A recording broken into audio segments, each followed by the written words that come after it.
We're opening up the public meeting continuance on Faith School, on the soccer field. We have a complication. The attorney for Faith School has had a problem on his way here, and he's not going to be able to show up, and he's requested a continuance on the issue tonight because he can't be here. He broke down on the way.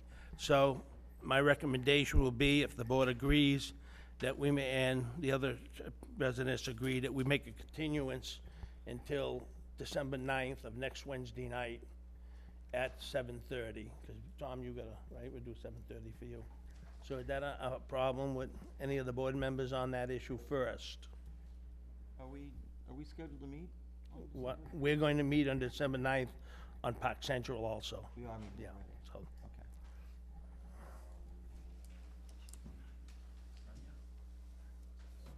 I got nothing else to do on Huh? Wednesday nights. I have another meeting on the 9th.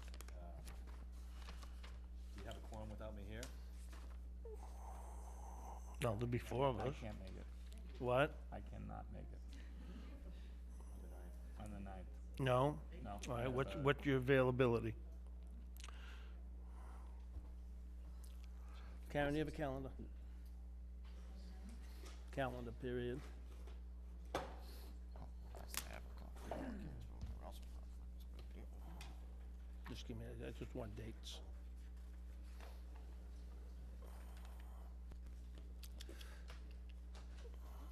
What about the 16th? Do the 16th, I'm sorry. Do we have to do it on Wednesday? 16th, I'm fine.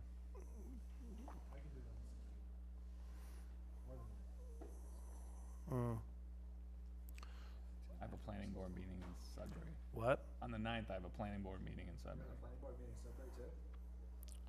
I'm not on the planning board. There is no discussion to have about that. What about on the 10th? Next Thursday. What about the 10th? Sorry, What? I can't. You can't do the 10th either? No, I have a commitment, work commitment. I can do the 11th. No, we can't do All the right. 11th. What about, I can do Tuesday, the 8th. I don't think we can do that because of the selectmen meeting that night here, as far as I know. We could go to the other hall and do it. Let me look and get. Would you go check? Okay, do the board members have an issue with the 8th? Is that something everybody agrees on? The 8th is Everybody fine. agree to that? All right, and then we can do the Park Central on the 8th also, or maybe we'll see what happens when we get to that point. Okay, now, I'm gonna ask the abutters and the neighbors, do they have a problem with the continuance to the 8th? Objection to the continuance, let me just check the date.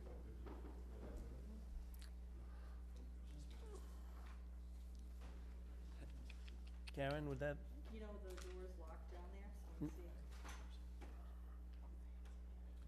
Unfortunately, I don't have yes.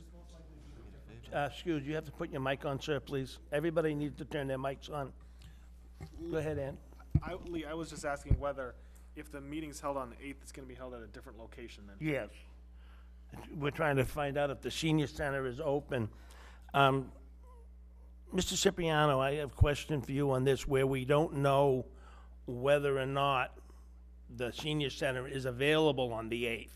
So how do we make a recommendation of a continuance of where we have it, or how do we do that? You can't confirm that this evening, is that No, what we I understand? can't get downstairs. You're gonna pick your date, and tomorrow morning you should know, Definitely. all right? So then you're gonna have to communicate that in a variety of ways, electronically and otherwise, as to the new hearing and meeting date and location. Okay, so I would like to make a And recommendation. to counsel for both parties, who will inform his clients, and to all other parties. Now, was there an issue with the 10th? Jeff, you had, Yeah, I have a. but you're work commit- available on the 8th. I'm available on the 8th. Okay, what about the 16th? The thing is, I want two dates, because if for some reason we cannot meet on the 8th, I'm available on the 16th. that we can do it on the 16th. I cannot do it on the 16th. You can't. I can do it on the 17th. I can do it on the 17th. I can't do it on the 17th. Well, the Do it on thing the is, the thing We is, can do the I mean, 15th. we could do it on the 16th, even if you can't, we Yeah, still have, you could do it. we have 4 members. So, we'd be able to do that, wouldn't we, Mr. Cipriano? What is your recommendation on that?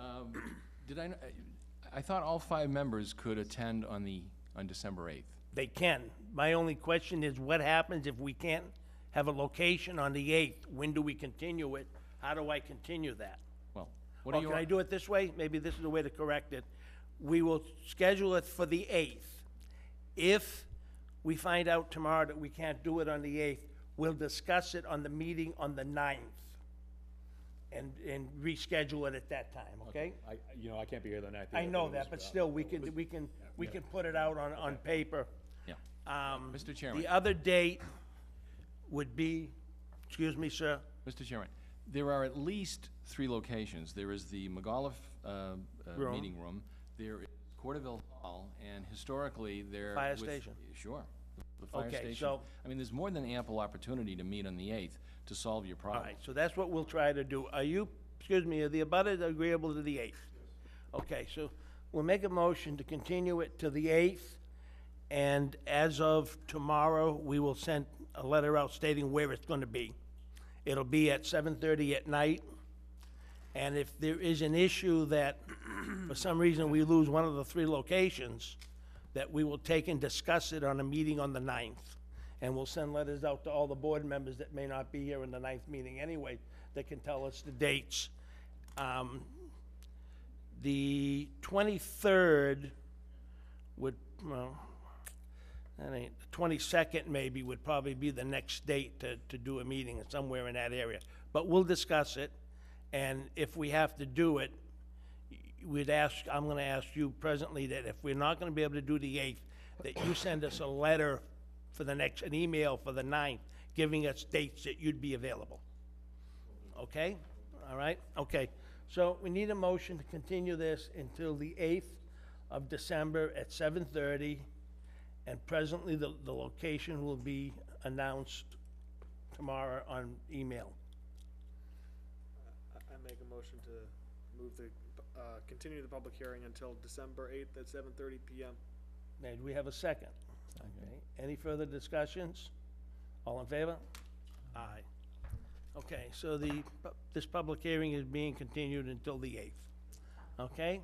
Thank you. Now, the other, what? Did you do your exit thing? What? Your exit? Yes, well, I'll do it when I open up the next meeting. Sure. Okay. Okay, for the board, we have minutes that we have to correct. The first set of minutes that I want to do are the ones for November 18th, which is kind of minor and simple.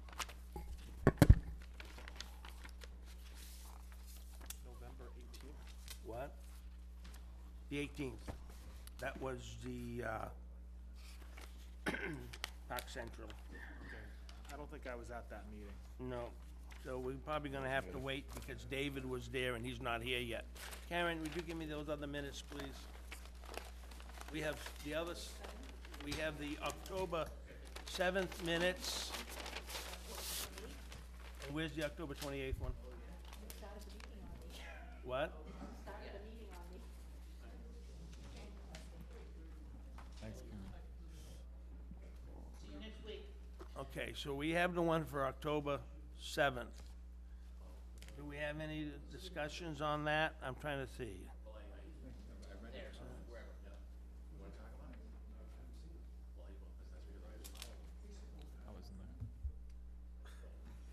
The 3 people there were David, Paul, and you. On the 7th also, right? Yeah. There was nobody else there that night. Okay, so that one's gonna be continued. The 28th. David, would you come up and sit here, please?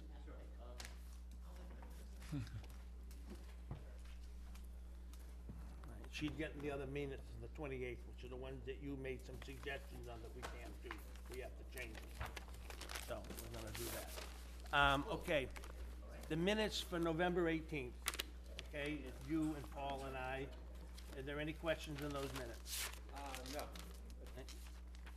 None? Okay. questions? And we have a motion to approve the minutes for November 18th. I'll make a motion to approve the minutes for November 18th. There a second? Second. All in favor? Aye. Okay, the next set of minutes is October 7th, which is the additional 40B project again, which is the three of us. Any discussions on those minutes? No discussion from me? Do we have a motion? Make a motion to accept the minutes for October 7th. October 7th. No, November No, October 7th. October 7th. Yeah, October 7th, right? Yep. Yes, Yep. that's what I'll I think I second said that. that. Second, all in favor? So, Aye. who made the No, motion? me- Paul Paul made them, seconded. both motions. Where is the other minutes? You guys have these. right? Okay, these are the other minutes for October 28th. And she has more, I mean, but Tom, you had made some comments on that. I don't know if you're all set with the draft up that we've got done now. Does everyone have theirs, or do they need a? Anybody? Hang on, this is for October 28th? They were electronic and mail. Oh, yeah, that's right. I read those as well. And David, you weren't here then, but Jeff was. Yep, Right? Yeah, yep. so the five of us. I've gone through these minutes and I don't have any problems with them. So I think if we agree to approve them.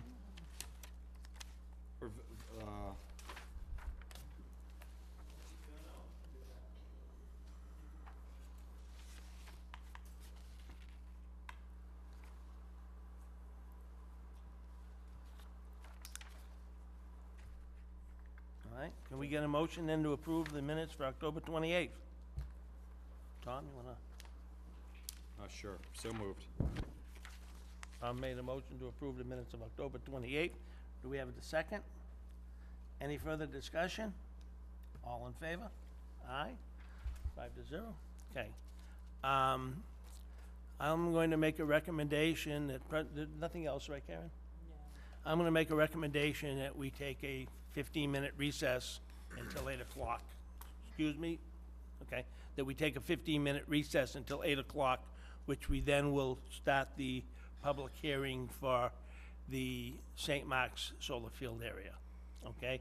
And as people know, the other thing is people are here, so the reason, that I think if you walked in, you knew that we had to continue the first public hearing, and we can't start the regular hearing until the time limit comes in front of us.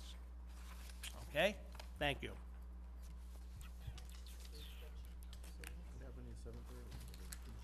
The attorney for Bay, had a flat tire and was not able.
Board members ready?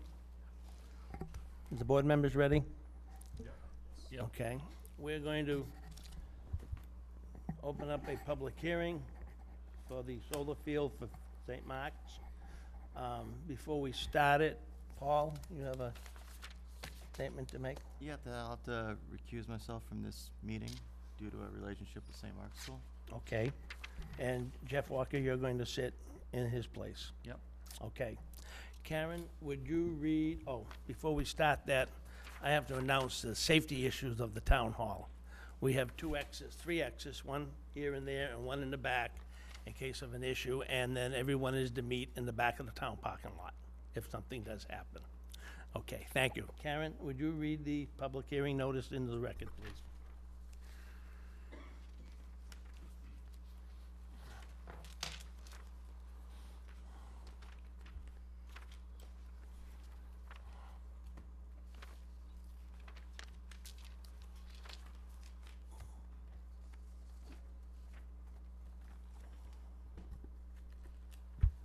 Determination that proposed solar energy system is a component of St. Mark's educational use under the Dover Amendment. Petitioner, St. Mark's School of Southborough, 25 Marlborough Road, Southborough, Mass. The Board of Appeals of the Town of Southborough will hold a public hearing in the hearing room of the Southborough Townhouse, 17 Common Street, on Wednesday, December 2nd at 8 p.m. St. Mark's seeks a determination from the Zoning Board of Appeals that a solar energy system proposed for the St. Mark's campus is a component of St. Mark's educational use and is therefore entitled to the protections afforded by Mass General Law, Chapter 40A, Section 3, commonly referred to as the Dover Amendment. A copy of the application may be reviewed at the office of the Building Department at the Townhouse during normal business hours. Leo F. Bartolini, Jr. I also have a personal comment to make that my cousin Jack Bartolini is in a butter to this project, but due to the fact that he's my cousin and not my son or brother, so there's no reason I have to do it, but I want to publicly state that. If there's any problems with anyone, they make this comment now. Okay, would the representative for St. Mark's want to start there? And you can sit up at this desk, please, at the mic, introduce yourself, and start your presentation, please. You need to turn that mic on. Is the mic on there, sir? There you go. Thank you. Good evening. My name's Bob Meyer. I'm the Director of Finance and Business Operations for St. Mark's School.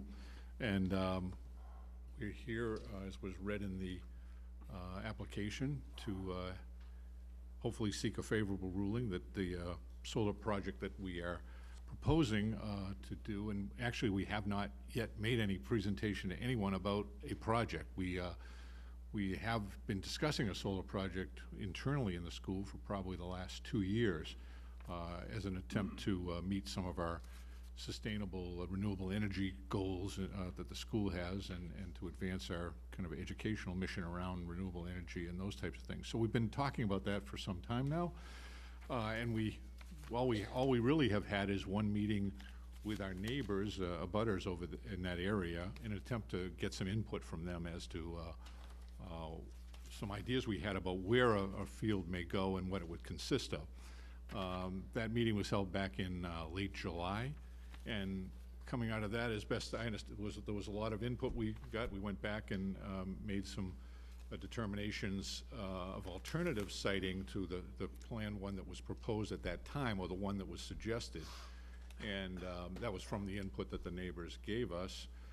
And came back late September, sent the neighbors another idea about where we would consider placing it, an alternative site that was much different from that one. It was actually quite a bit further east of the proposed site, near the Sears Road site, right near our athletic fields. So all we understand is that out of that neighbor meeting, at some point, a request came to the town to seek an opinion from town council and about this application of whether the Dover Amendment applied in this case. And we are here responding to that because we were directed basically to come to this committee first to seek a ruling on that matter. But we have not made any presentation about our actual specific plan other than what we've shown neighbors in early anticipation of what a solar project that we were thinking about would look like and where it might be sited. We've shown neighbors some ideas about that. We haven't made a formal presentation to anyone at the town building department or anything like that. So that's where we are now, and that's why we're here. And we've got some folks representing us here, Ted Bassett and Brian Falk from Merrick O'Connell, our attorneys, and two of our consultants, Beth Greenblatt from Beacon Integrated Solutions, a solar advisor firm, and Dylan Vanell from Solar City, who is the actual, going to be the installer of the proposed system. And Mike Wirtz, our assistant head and dean of faculty, is here to speak about the educational benefits of this project for us as a school. So with that, I'm going to turn it over to some of these folks to further the presentation around some of the materials we submitted, if that's all right. Okay, Okay? thank you. Yep. Before we start this, I want to thank Mr. Bassett for being here after all the years he sat on this board.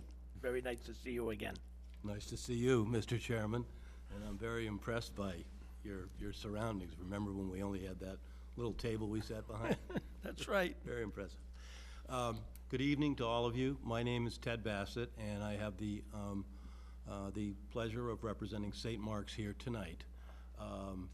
This is an unusual application for me, and I suspect for this board and perhaps for any board in Massachusetts.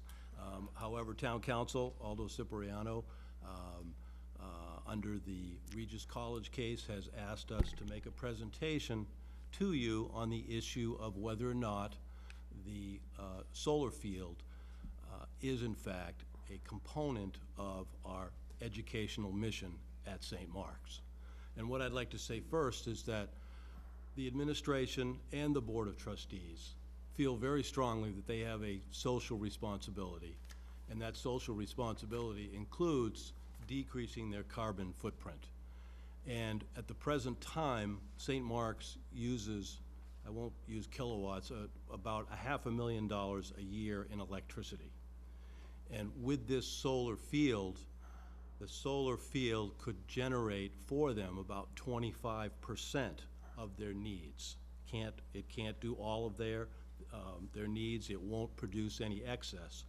But this solar field would produce about 25% of their needs, and 100% of the electricity generated from the field and put into the grid would be credited to St. Mark's. So this is not a situation where we are setting up a commercial enterprise to sell excess electricity. All of the electricity generated from the field will in fact be used at St. Mark's. So I believe that the specific issue is you need to make a determination as to whether or not this solar field or system is a use which supports the St. Mark's educational mission. And more specifically, does the Dover Amendment exempt St. Mark's from the town zoning bylaw, which currently prohibits these large-size fields in a residential area? And I don't mean to insult anyone, but my next point is, what is the Dover Amendment? You probably all know what it is. However, very simply, it's the name for 48 Section 3, and there's two parts of that that are very important. The first part says, no zoning bylaw shall regulate or restrict the use of land or structures for educational purposes on land owned by a nonprofit educational corporation. And then, as Attorney Cipriano mentioned in his opinion letter, there's also a provision in the Dover Amendment which says, no zoning bylaw shall prohibit the installation of solar energy systems except to protect public health, safety, or welfare. As I said, 100% of the generated electricity will be used by St. Mark's. Obviously, the primary purpose of St. Mark's is to provide a quality education, and for St. Mark's, that's a quality boarding school education. There's 80% boarders. However, in addition to the buildings that contain classrooms, there are obviously cafeterias. There is on School Street a steam power plant. There are multiple buildings across the street on School Street used for maintenance. All of these buildings are permitted under the Dover Amendment because, in fact, they support the educational use. And it's our position that the solar energy, like the existing power steam plant that we have, which provides all the heat to the main campus, this electricity will provide electricity to the West Campus dormitories, as well as to some of the classrooms, cafeterias, and other buildings. So although the solar field, the steam power station, the maintenance buildings, the garages, do not in and of themselves provide education, the courts have held that because those types of structures or facilities support the educational mission, they are protected under the Dover Amendment. So it's our position that similarly, the solar field, which will electrify the dorms and other buildings, is also supporting the educational mission of St. Mark's. Now, Attorney Cipriano points out the Regis College case, which was a case where Regis College filed an interesting petition with the zoning board in Weston saying that they would like to have multi-million-dollar homes on very small parcels of land, and they would require the owners to take 1 or 2 classes a semester, and therefore they would have an educational purpose. It was clearly intended to be a money-making venture with a small educational component. The court said, well, we'll let a jury decide whether or not that's an educational use. Our use is light years away, I believe, from the Regis College case. Our use is not a commercial use. It is solely to supply electricity for St. Mark's. But the Regis College case stated in one of their footnotes a very important statement that says, structures or facilities which are not themselves used for educational activities, but instead are operated with the primary goal of supporting an educational mission, are protected by the Dover Amendment. And that, I would submit to this board, is what we are relying on, is that this solar system is in fact supporting the educational mission.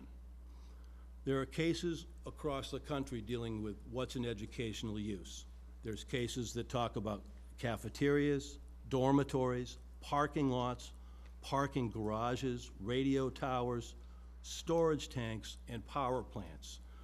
Those have all been classified by the courts as educational uses that are supporting the mission of a school. Here in Massachusetts, my colleague Brian Falk found 2 situations where Stonehill College in Easton was given approval for their solar system to supply electricity. Similarly, in the town of Yarmouth, an unhappy abutter appealed a decision by the building inspector to allow the solar system at a public school, and the zoning board approved that. Now, although that's not a Massachusetts case, I did want to make reference to a District of Columbia case which involved Georgetown University. And at Georgetown University, the court held that in that case, a major cogeneration power plant, which actually produced electricity on site for campus buildings, it was a permitted educational use. And the court said, even though Georgetown had an excess capacity and was selling it for profit, the reason that they allowed it is because for the future needs, they figured that they needed to have that excess capacity. In that Georgetown case, the court stated that on-site generation of electricity was an educational use, quote, like food sold in a cafeteria to the students. The energy generated by the facility used to heat dormitories, classrooms, and other campus buildings would also be like the food for the benefit of the students. The only court case that we found is in Pennsylvania, an appeals court case, which upheld a solar energy field to support a school system. In that case, they required that there not be any excess capacity used for commercial use. So similarly, in our case, we're not asking for that. What I would submit is, and Mike Wertz, who is the assistant head and dean of faculty, will explain in more detail, this solar field will also play an important part in St. Mark's educational process in what they call their STEM curriculum, the science, technology, engineering, and math. And as you may know, St. Mark's recently completed the construction of that STEM building. And Mike will explain in some detail how this solar field will in fact be connected to the STEM building with the monitor and how it will be integrated into the curriculum. So with that, I could turn it over to Mike Wertz. Before he starts, just so the board realizes that all the new construction that's been done in the last, I don't know, 15 years at least, at St. Mark's have been done over through the Dover appeal process. So it's something the school has done all along since the Dover thing has been enacted. It's something they have been doing. So it is on file and record, so everybody knows that, okay? And if I may, Mr. Chairman, also, the school has then submitted to the site plan approval, and obviously, if this board were to determine that our field is going to support our educational mission, that any plan goes before that site plan review committee for all of the necessary modifications or requirements. Which has been done with all the other projects Right. prior to this. Okay. Thank you. Any questions for Mr. Bassett before he goes forward, or everybody all set? Okay. Quick question. Yes. Don? Well, just curious, why do you guys need the Dover determination? In other words, is this solar field not otherwise permitted under the Southborough zoning bylaws? Right. It's, the only zone that it's permitted in is in the industrial zone here in Southborough. So if our school was located in an industrial zone, we wouldn't need anything.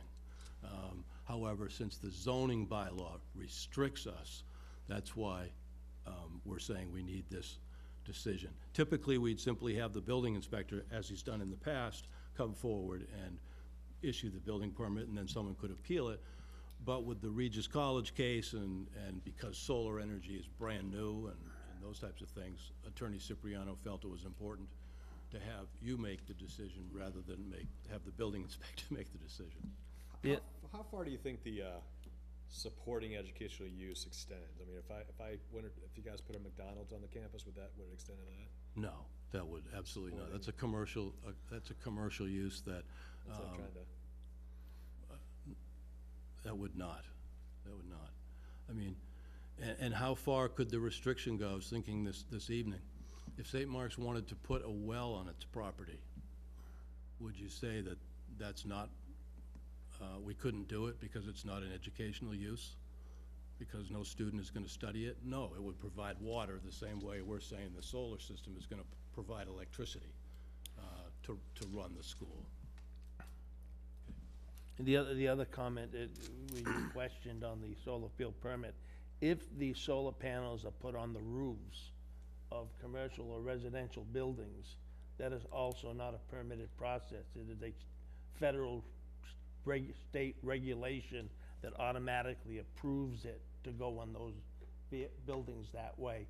And if you go around and you look some places, you'll see parking lots that have solar panels over the top of them as roofs.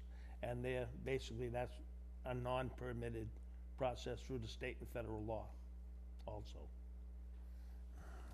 Okay, let me go forward, sir. Thank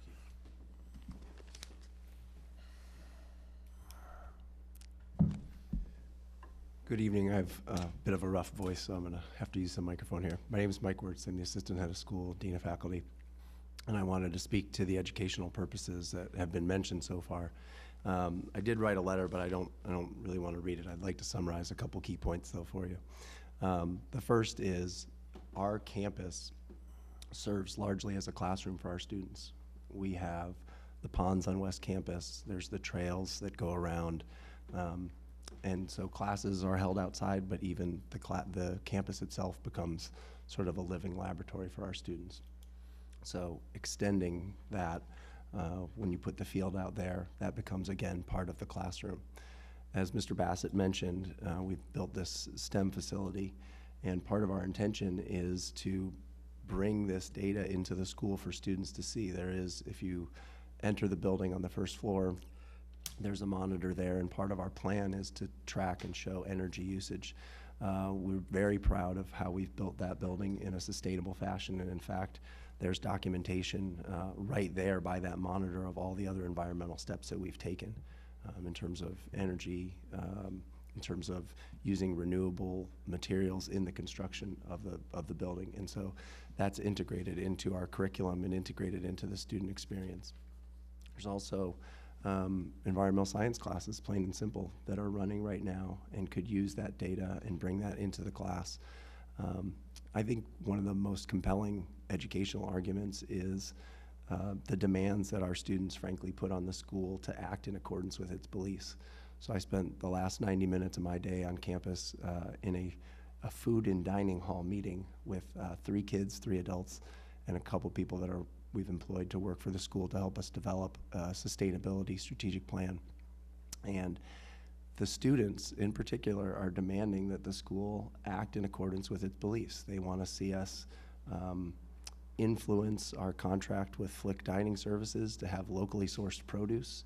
They want to make sure that our energy and water usage in the dining facilities is as minimal as can be. They're asking us to change how we procure food, look at the supply chain in terms of making sure that we're using fair trade certified and organic certified food. So our kids are demanding that we're acting in this fashion. And so when you extend that out to energy usage and this field, I think that's all consistent. Mr. Meyer was in a meeting where I think the kids are making a plan to go to the board and ask that they divest from certain holdings in our endowment. So the way the school operates is in fact consistent and part of the educational program of the school. Education doesn't simply stop at the classrooms, and it extends in a 24/7 program because we are a boarding school. And so I think our students, as Mr. Bassett mentioned, social responsibility, they want to see that the school is being consistent with its message. And we're in the middle right now of writing a sustainability strategic plan that will in some ways mirror the educational strategic plan that the school wrote in 2010-11. And it's going to take us out through 2020 and help us think about how do we act in a sustainable fashion in terms of our governance structures, in terms of our food structures, energy, land use, all those sorts of things. So I think the field fits very well within the educational mission of the school, because I think we have to broaden how we think of education at St. Mark's, at a school like St. Mark's, that education extends beyond when the class time ends. I'd be happy to answer any questions. Okay, any questions from the board? No, okay. Thank you. Wirtz, W-I-R-T-Z. Thank you.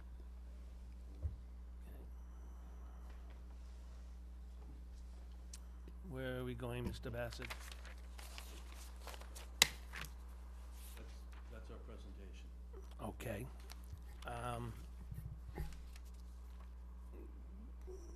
Any questions with the board, particularly right at the moment? I have one that I think is a major issue to find out. And we have 2 sets of drawings that we're giving us for the location of this. What is the issue with that? Yeah, these were submitted to us. And the one is on Sears Road, and this one's off of 85. Just kind of curious what location it.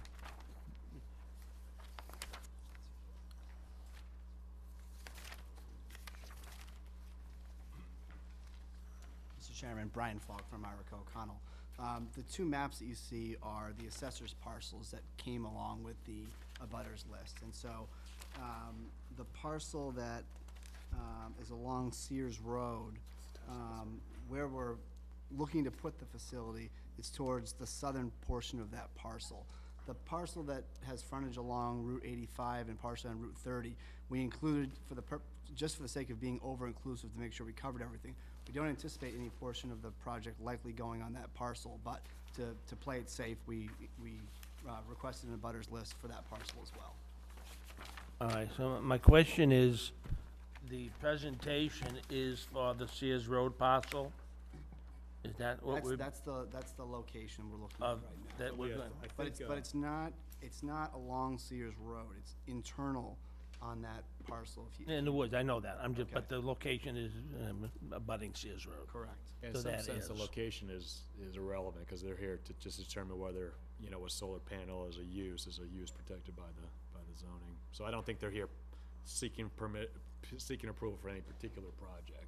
They're just looking for determination that the use is, protected by the Dover Amendment. No, but the issue is the fact of, we have no idea exactly where it is gonna go also, so that's nothing to be discussed. We did, If I may. Go ahead. Excuse me, Mr. Bassett, you have to use the mic, I'm sorry. If I could have our engineer explain where originally was, we moved it, and now if you could explain to the board where it's situated now. This is our current plan. Okay, thank you. You take that mic. There you go. Hi, my name is Dylan Vanel. I'm the project manager for Solar City. The original location was right up near where that access road comes in off of Sears Road, kind of along this area right here, closest to the point where we're planning on interconnecting it. Due to the abutters' views on that location, we've relocated it to, it's directly north of the soccer fields back there. So we're utilizing the fact that this area is already cleared for the shade access. It also drops off pretty significantly towards the sides here, so shading along there won't be much of an issue. And it's centrally located where abutting property owners up here and all the properties to the side will not have any view of it from any part of their property. And like Tom said, the other issue is that the construction of this will be under a site plan, which will go in front of the planning board, which location will be decided and determined at that point. Yep. All right, any further questions from the board? Well, the Dover Amendment, I'm not very familiar, I'm not an attorney, allows them to avoid certain rules, but you can't build huge, I mean, what is it, what do they have to do? I mean, there's gotta be something You they have to mean, adhere to, meaning you can't build a 20-story tower for education purposes, even though it's all for dorms. That would be, the Dover amendment basically is on a zoning issue, and the fact is that under the new zoning bylaw by the planning board for a solar field to be built, the way it has to be done and everything, which they're eliminated that by the Dover amendment, which they have agreed to do, which they didn't have to do. They have agreed to go through site plan review, and they've done it on the additions for the buildings and other stuff, which is something town council did with them years ago, which they've agreed to do, which they don't have to do. But St. Mark's has been very good to the town and has done it on their projects, where technically they could get the approval on this and just build it. But the St. Mark's has agreed prior to this, and Mr. Bassett stated they agree to this, that they will do a site plan with it. Let me refine that a little bit. So the Dover Amendment basically says that if it's an educational use, it's exempt from regulation of, and restriction of zoning in general, so. Zoning, but the caveat is, it is subject to reasonable regulation of bulk, height, dimension, yard size, so they can't build. Right, that's what I'm getting at. Sears Tower on their campus. They are subject to some reasonable regulations such as dimensions. all right. But this is under those regulations, heights, so there's not a, No, I get that, but Okay. there could be some Yep. screening requirements or something like that, or something. okay. Okay, any comments by the public? Anyone that wants to comment, you have to come up and use the mic, please. You can use the mic at that station over there, please, and state your name and address. Hello, I'm Brian Mongelo. I live at 16 Ledge Hill Road. I just had a question about the Dover Amendment. I think we understand that it's for educational use, and you make a compelling case for that. But, Mr. Bassett, did you, at the end of that, you had something that was specific to solar panels, correct, when you read about the as far as the use of solar panels? I'm sorry, I don't have it, I don't know it, but you read something. The Dover, excuse me. 40A, Section 3, which is popularly known as the Dover Amendment, has various sections, and one of them is to do with religious and educational institutions. It says that you can't restrict them by zoning. Yes. Then there is another section that basically says in all zoning districts, no town or municipality can prohibit the installation of solar energy systems except to protect public health, safety, or welfare. Okay, that was my question, that's what I heard, and I'm not familiar with that. But, like many other people here, I have a vested interest because I'm a neighbor, but that piece of property that you have where you're gonna put up the panels is a huge area of lots of trees. That's a big carbon dioxide sink. There's, you know, as far as being green or teaching your kids what's right, I think you're tearing up a whole bunch of trees that are using up carbon dioxide to put something else in place of that. So as far as the choosing where you're gonna put it, I think, you know, on top of a roof doesn't do that. But this, and I know there's gonna be other times to talk about this, but specific to the Dover Amendment, you read that. To me, that would be not good for the general well-being. Well, the issue with that is something that would be going in front of the planning board, and the residents. Bring it up because you mentioned Right, the. and the residents have the Related right to to the go and general discuss those typical issues, which would be something that most likely would be negotiated between the board and the school, Sure. which is nothing, really nothing to do No, I with, only brought it 'cause I thought, yeah, you know, you- technically, it has nothing to do with our board. We have no particular say in that technically. Yes, sir. John Bartolini Jr., I'm at 4 Wyeth Circle. I'm at the northern part of this map or plan. I received a letter on September 28th that said that they had moved the field to this location, and that heavy tree buffer to the combination of tree buffers and distance and elevation would shield this from the neighbors. I actually walked the site with Bob Meyer today, and we kind of sort of know where it is, but we don't. I think it would make the neighbors comfortable if we knew where this was, because if we can't see it, as they represent, then I don't have a problem with it. The Dover Amendment, if you grant this, they don't need to put it there, they can put it anywhere they want. They almost stopped their presentation before they got to the plan. Now, they submitted you a plan. So I would think because they submitted you a plan, they would have to go by a plan. And personally, I'm the north of this. I have some heavy wooded area between me. I don't think I'm going to be able to see it, but I'm not absolutely 100% positive. Like I said, Mr. Meyer was kind enough to come down there and walk it with me. But, and I asked him, I says, once you get this, if you do get this tonight, will you move it? He said no, but quite frankly, they submitted enough plans where they covered land. So that kind of concerns me a little bit. I would think that they would honor what they've shown us, but in fact, reality, there's no stakes out on the land. There's nothing that ties this to anything. So that kind of concerns me. You know, if the Dover Amendment is, if you feel so inclined to grant it, you've really kind of taken away the wind out of our sails with the neighbors here. It goes to site plan, but essentially they have no teeth either. So, I mean, if it was submitted with a plan, it's tied to a plan, and I feel that it should be tied to a plan. I mean, I have some concerns. I would like to see underground electric wires. I don't want telephone poles, things of that nature.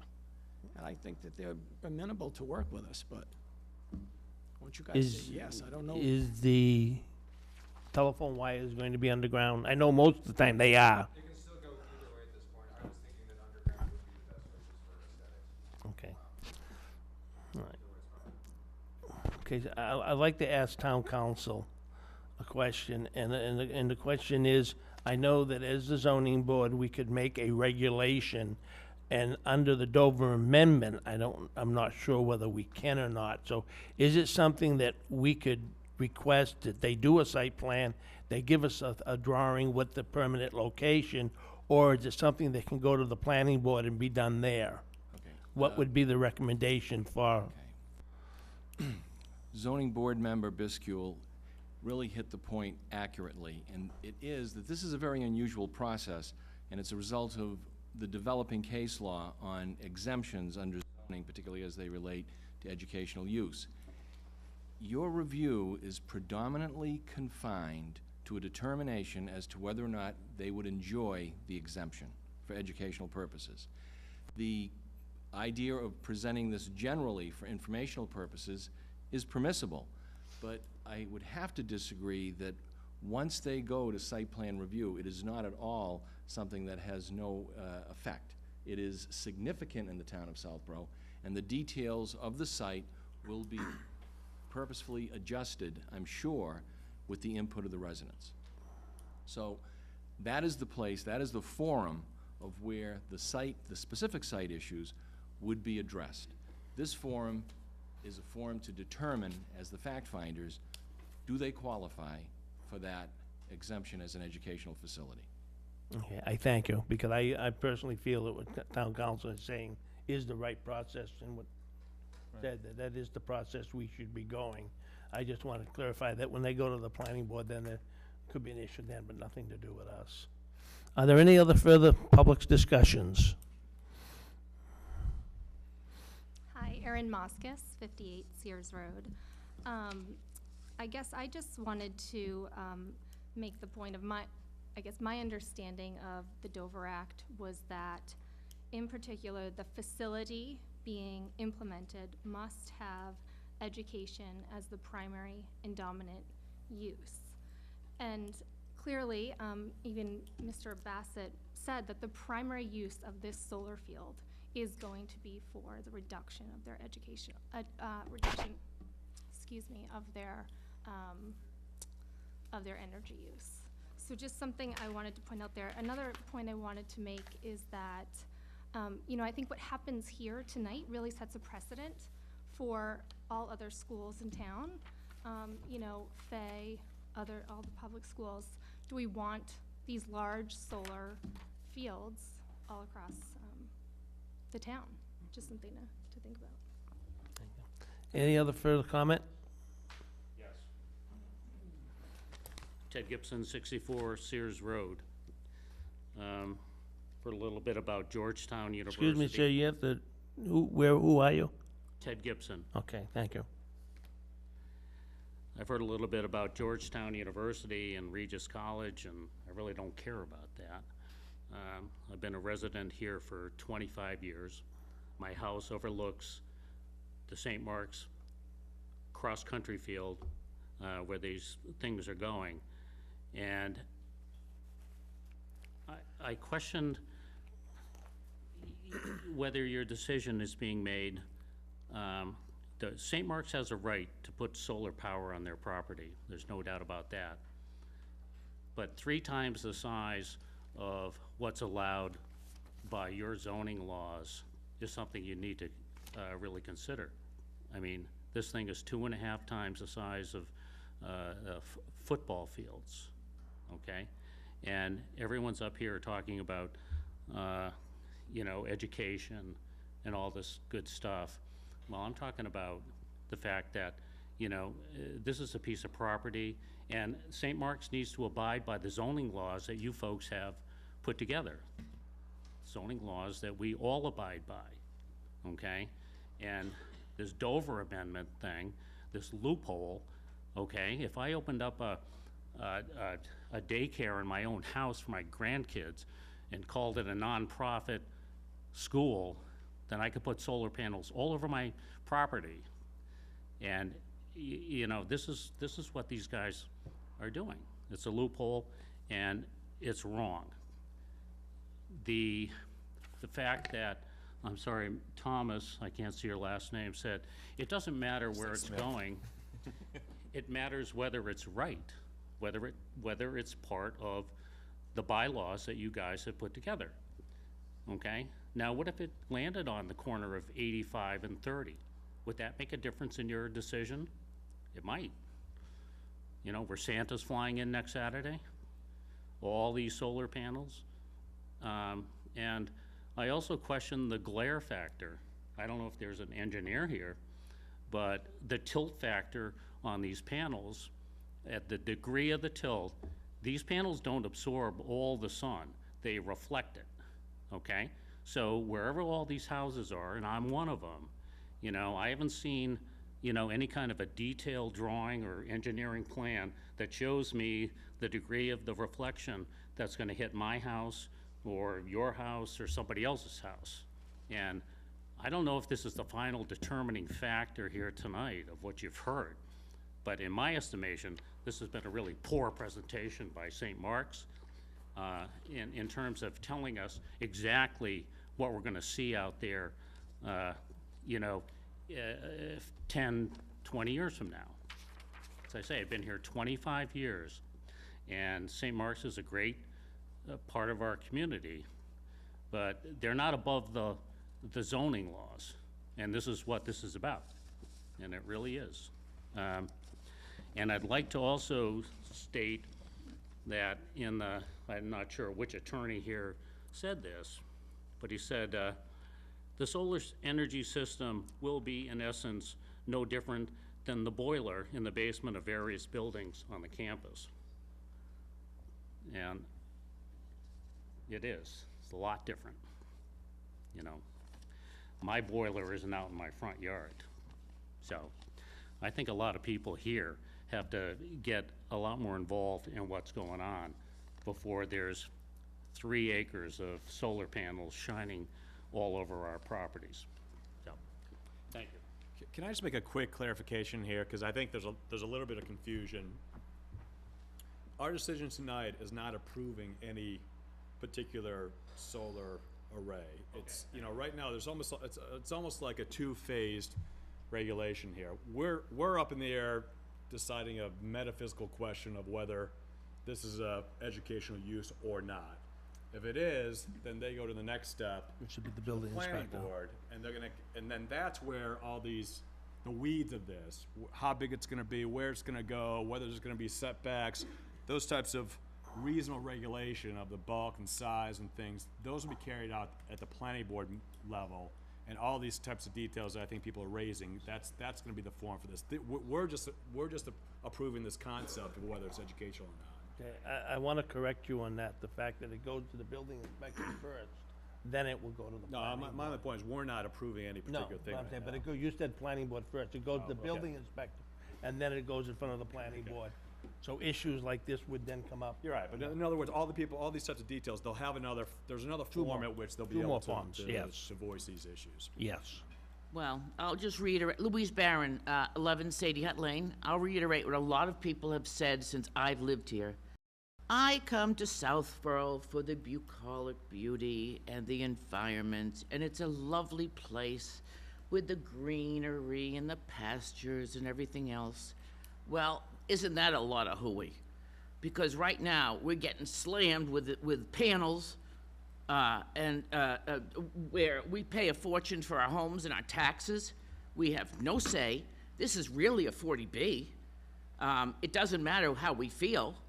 The school can do as they want. Well, you know what? That's not right. And as selectmen and our spokespeople, you really need to get involved and know exactly what's going on here, because I am just livid. Put it on the Route 30 and 85. That's where it should go. But don't involve us. We have enough problems paying taxes and everything else we do. We came to this town for a reason, not to have panels like look on the Mass Pike. That's disgusting. This is why I keep my yard landscaped? This is why we pay so much money in this town? Are you serious? No. You need to work for us. You need to do the job for us, the taxpayers. I'm going to make a public comment, ma'am, on what you stated.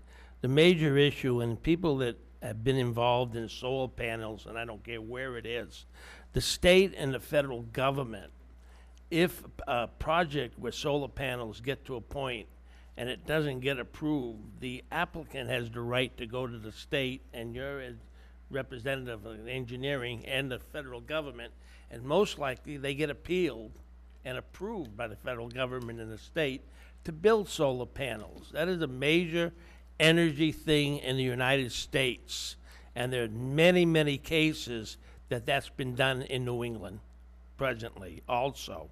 So, it's something that we all have to keep in consideration. I understand, ma'am, what you're saying, but it's the same thing that people that buy property next to commercial property, the people that own that property have the rights to do different things also. So it's something this board keeps in general and discusses the whole issue and looks at it on both sides for everyone. And I think the board's tried to be very good about that on all issues we have in front of us like that. Yes, sir. My name's Mike Mills. I live at 19 Sadie Hut. And I just want to address a couple things. I think a few things you just said are 100% wrong. We don't need to look out at the federal. We need to take it one step at a time. And the first step is what you're doing tonight. Second thing is, we didn't buy our properties next to a commercial property. We bought it next to conservation or nature. So let me put that aside. That's not what I was going to address. I think the issue of educational use, I don't know whether you, in the decision you make, is black and white or whether it's subjective. To me, this is 1% or less educational use, and it's 99.9% financial benefit for St. Mark's.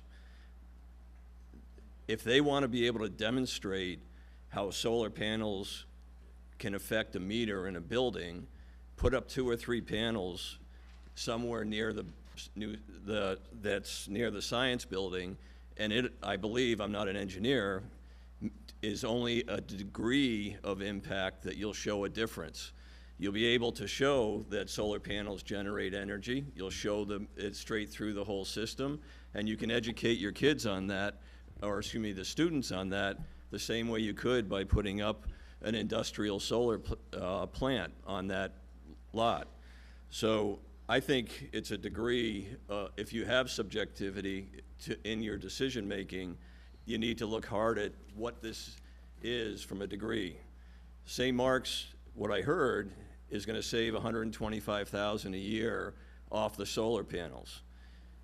I would challenge them to go back and say, have you tapped into every other energy savings thing that you could do before you move forward with this? Or are you simply doing this because you're getting federal money in February to be able to fund this, and you don't want to lose that window of opportunity, which is what we were told at the meeting that when they presented the original site. So I think I'm suggesting those are areas that you should think about.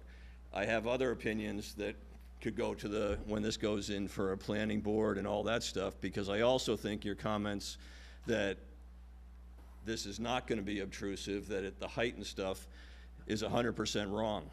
This is going to be obtrusive. It's just like, as Louise said, it's just like the same size or bigger than the one that's sitting on the side of the Mass Pike. And this is an industrial solar plant that will go in there, abutting multi-million-dollar properties. So on the aesthetic and that impact, which I know is not part of today, is a whole nother discussion that I can't believe St. Mark's would take that kind of a reputation of trying to disrupt the entire residential community. Strictly on the educational side, I think you should focus on, if you have subjective powers, how much of this is really going to educational use, and how much of it is really for the financial benefit of St. Mark's. Any further comments? Yes, sir. Dean, 25 Sears Road. This is more of a comment directed at St. Mark's. You spoke about how, you try to act in accordance within the school's principles on education and teaching the kids to do things right. My question to you is, what about acting in accordance within the town's perception? This town is perceived, as Lewis or Mrs. Barron here said, in a particular way, and you guys obviously play an important factor into that. Being here for 150 years, we've had a very cohesive relationship for the entire existence. It would put in jeopardy your, your perception of St. Mark's in the town, and I think that's something, you as officials of the school should really consider deeply, that, showing the students something that, hey, this is how we actually work in cohesiveness with neighbors, we respect, and we can figure a way to get along with each other by developing a certain, shrinking it down, putting it on our roofs, doing something differently than what we want, and it's, our way or the highway, basically. So, thank you. Yes, sir. Hi, John Lamalva, 56 Sears. I think you've done a good job of clarifying what the scope of the discussion is tonight.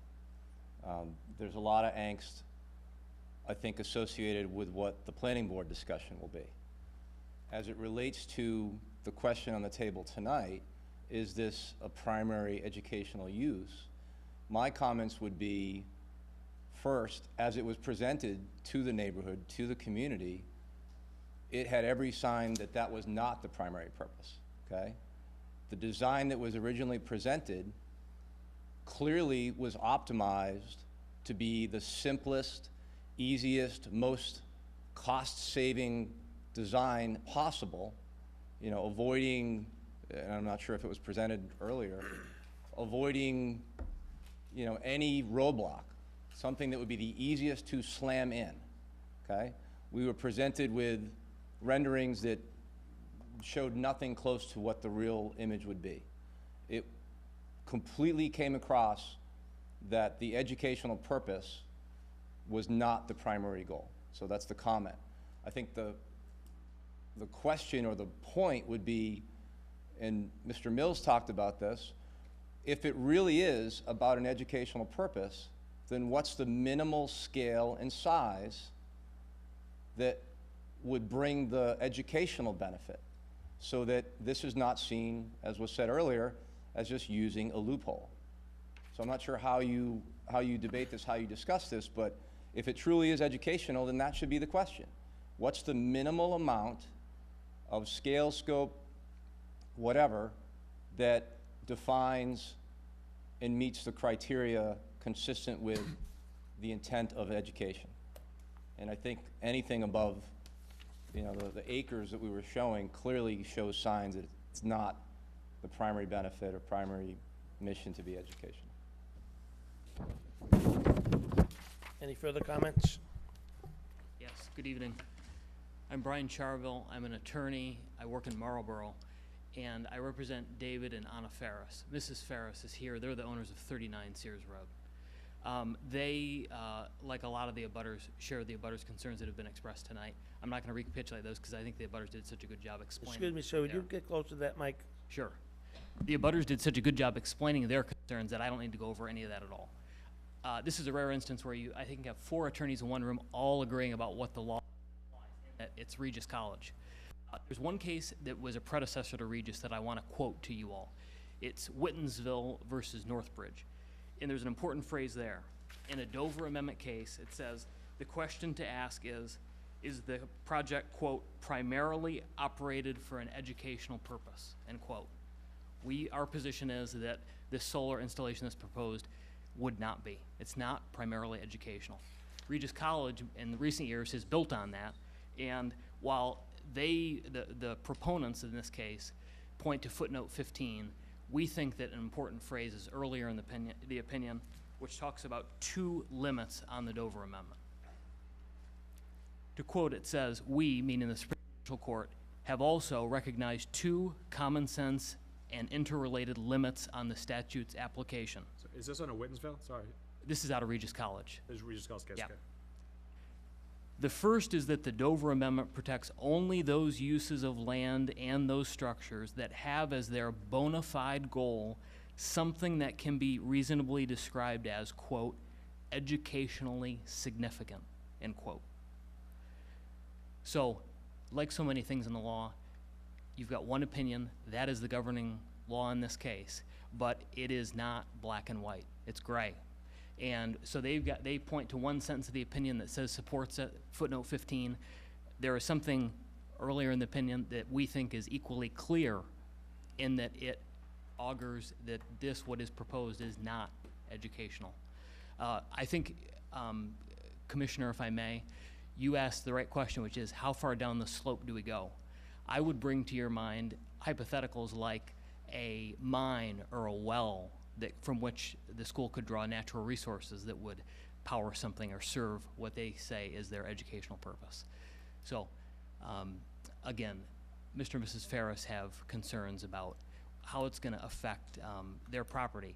It's the concern shared by others, and I think they might not have me here expressing concerns about it if the plans were more fleshed out. But that's something you've already heard tonight. Can I ask you a couple questions? Because I'm curious as where the contour lines of the Dover Amendment fall. And so the proponents say that the standard is if it supports the educational use. I don't think anyone's saying that the facility itself has to be an educational use, right? No, I think that is exactly what the meaning is of the sentence that I quoted you. So what about it has to be case- described as educationally significant. What about the dormitory? How is that distinguishable? Well, I think that a dormitory is necessary because how else are students going to be housed at a boarding school? My question would be, to go on that though, a school needs power, right? Needs power. How they get that power, you know, that's, or whether they build a coal plant, they just tie into the grid, or they do solar, they need power. So how does this Dover Amendment distinguish what power source they're allowed to choose from? It doesn't get into that on its face. But the question is, as I think Mr. Gibson pointed out, how far are you going to go in letting them avoid local zoning regulations, which is exactly what this would enable them to do. So let me ask another hypothetical. Say that it was an educational use, but their air conditioning unit on their roof exceeds the height limits in that zoning district. Now the air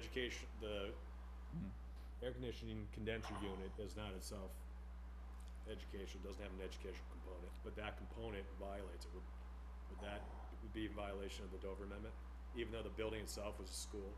If I may, I don't think that that was something that would come up this way. I'm sorry? I don't think that the placement of rooftop unit is going to.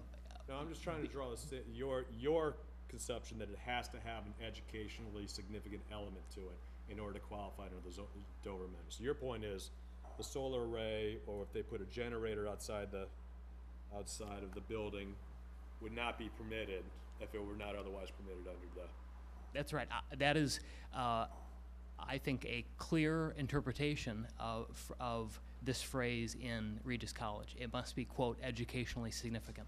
That's in the black and white of the Supreme Judicial Court's opinion. And that was in 2012 that the opinion was handed down, and there's not been interpreting law since. I mean, given the significance of this statute on localities, there is surprisingly little common law analysis. It's a tough one though, but because the school needs power. I still go back to that, and it's how they get their power is right. Now, would I want that field there? You know, personally, no. But, you know, based on what we're ruling on here, it's a difficult one because, quite honestly, they're only getting, it's 25% or something like that that would help. If it was 101%, then I would have a problem. That 1% over, you cross the line. The 100%, you're just picking a different way to put power into the school that you need to run the school. I think the question. Excuse me, sir. Sir, you have to use the microphone.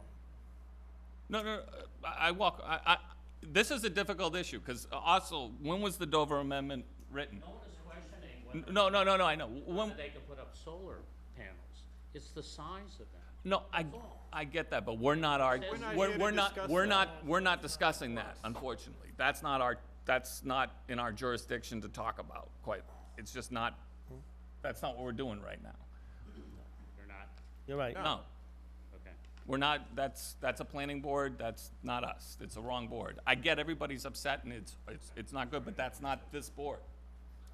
If I may, the plans before you are for a 2.5 acre solar electrical generating facility. I get that, but that's not, the size of it is irrelevant, if I'm not mistaken. You're right. To this board. I get that's a problem, and I would be arguing it and fighting it and all that other good stuff, but to this board, these things need to be brought up to the next group that is fighting that. We don't have jurisdiction over that. I'm not your attorney, but I disagree strongly that the size is irrelevant. Attorney, can we get clarification? Town council? Yeah, town council, yes. On what point? What point? On size, size doesn't matter. The sizes are like, I feel like we're arguing about the Dover Amendment and if it applies. Whether or not a solar field is 2 solar panels, as you suggested, which I think from an educational teaching perspective is right, versus a 2-acre where, hey, we need power to run this thing. Is either one, the size, are we talking about the size and how it looks and where it goes and all of that? Well, see, no, those issues are addressed in site plan review, all right? Under our bylaw, it is a very comprehensive process. Councils have spoken to all the points of law, reminding you, you are in effect, in this very unique situation, which I'm sure that many zoning board of appeals have not had to deal with this, but this is the right forum to address this issue. And you are the trier of the facts. The points you need to know, in my experience in courts of the Commonwealth, particularly land court, I got lessons early on this 20 years ago, is that the concept of education is broadly construed, number one. That's a fundamental principle of the exemption law in Massachusetts. And that is conditioned by what we've been discussing many councils tonight, the Regis decision. Because Regis says that this exemption, the Dover Amendment, Section 3, protects only those uses of land and those structures that have their bona fide goals, something that can reasonably be described as educationally significant. As you try the facts, you weigh that issue. And secondly, the educational significant goal must be primary and dominant purpose for which the land or structure will be used. So it's not so much the size, it's the use and how much of that use is predominant to education. And it's based upon the representation that's made by the applicant and the questions that are asked by the people, the abutters. Thank you. But I'll stay here if you want me to. Can I ask you a quick question, Aldo? Absolutely. Do you know the Tufts case? I don't want to put you on the spot, but do you happen to know the Tufts case? I remember the Tufts case, and I may have cited it in I think my the memorandum. Tufts case was a parking lot that was determined to be an educational use, part of the educational use of Tufts College. I don't know. Yes. We've had many issues with Faith School and St. Mark's in the town of Southborough for stuff under the Dover Amendment. We've also had it with the artistic school on Route 9. Well, And and a that- lot that's of my different point. If places, St. and Mark's have come, decided wait a that- minute, excuse me, sir, have come in front of this board, and as Mr. Cipriano had stated, all the board did was agree to whether we felt it came under that, and then it went to the other boards in town, which approved or changed and recommended of the development and everything of it. And that's what I'm trying to get a grasp of. So if St. Mark's came, and just to be completely out there to try to make my point, or understand my point, if they were gonna build a whole new campus over in the same area here, there would be no argument here, that is educational, they can do that, they can build buildings all across that instead of solar panels, and there's nothing we can do about it. But there is another issue with that I think needs to be very clear, because St. Mark's has been very good to the town of Southborough. They do not have to go in front of planning board. They can do it under the Dover Mr. Chairman, opinion, Mr. and Chairman, they've not Mr. done it. They've Chairman, been good. Yes, Could sir. I correct you on that? Go ahead. We have made a legal determination several years ago that reasonable site plan approval applies. Right, and they've agreed to do it. By saying what you're saying, that's not the correct local interpretation of the law. It is the fact that St. Mark's has procedurally agreed, as long as it's reasonable and does not impair education. Right. So it is something respectfully that they have to do, and they have done voluntarily, so long as it does not reasonably impact education. Right. Or unreasonably impact education. Do you think you could address his issue, that it doesn't have to be, the issue itself doesn't have to be primarily educational? Yes. I think the case that you were perhaps thinking of was Radcliffe College versus the city of That parking lot. Cambridge, which had to do with the parking garage. And the court held that providing for the parking of automobiles of students, instructors, and employees of an educational institution is itself within the broad scope of educational powers, just as is the providing for feeding and housing. These are secondary functions that are incidental to the main educational purpose. This is not a case of, I think in 1979, the SJC decided the Bible speaks, and there was questions as to, was this really an educational use? St. Mark's, the primary purpose of St. Mark's, I don't think anyone here will dispute the fact, is they have an educational mission. And what we are suggesting to you is the steam power plant, the maintenance buildings, the solar plant, those are all secondary to, and this power plant provides heat from School Street, and this electricity will provide power so that they can use the dorms, they can use the classrooms. And I think the Regis College case said specifically that those uses that are secondary or incidental to the main purpose, those are still protected. And the fact also that there may be some economic advantage to the applicant that's allowed under the Dover Amendment. So the fact that St. Mark's may be saving money because they're decreasing their carbon footprint, I don't think should be held against them. Thank you. Mike Mills, I spoke before. I don't know if this is relevant to how you make the decision, but I think, Jeff, there's a couple things you repeatedly said is they need to generate power. And I would challenge that they don't need to do that through a new solar plant. They have the capability to generate power today.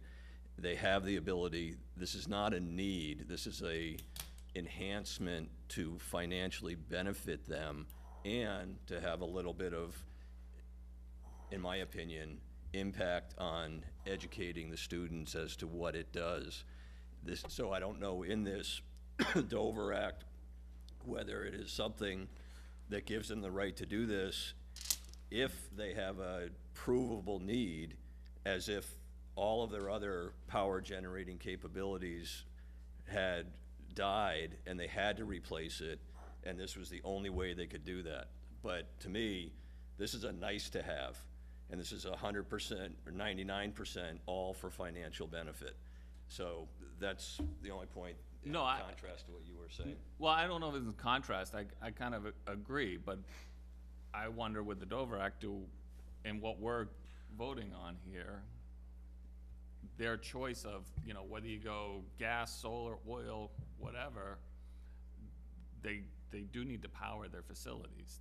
That's a. And they are today. They are today, and but does the Dover Act afford them the right to choose how they power their facilities? That's a legal question.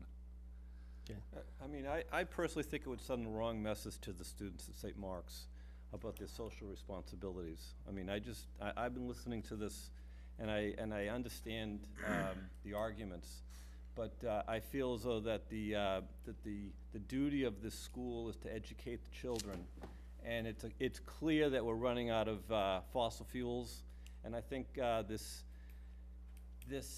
idea of solar energy is clearly something that we have to address, and we have to accept. It doesn't make any noise. I think people are.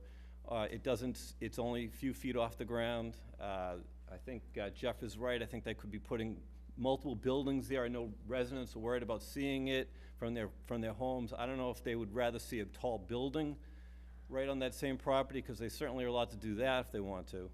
And they wouldn't even have to come before our board to do it. So I'm not really sure, which you'd rather have.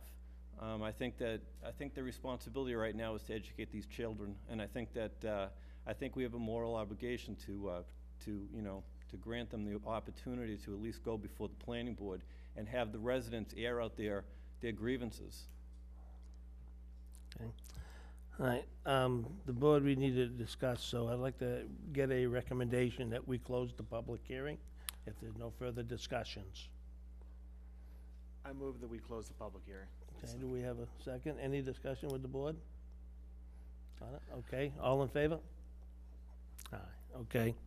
So now I said discussion to go forward on the decision of this. And I think with the decision that, particularly that was done by Mr. Cipriano, it's very clear of the fact that as far as site plan and all that, that's not really anything to do with us. That'll be done by building inspector and planning board. Our thing is whether they come under the regulations of the Dover Amendment. Now, there's been many projects done in this town that I've seen and watched and overlooked that were done under the Dover Amendment by the private schools. And I don't know of any of them that have been done, except for the last building that St. Mark built for the new school ends, but everything else that's been done has been garages, basements, and all kinds of different things that were connected to the school system. The autistic school did it, Faith School also did the same things that way. But, you know, some of it was for school, but some of it was all to do with connection to the school.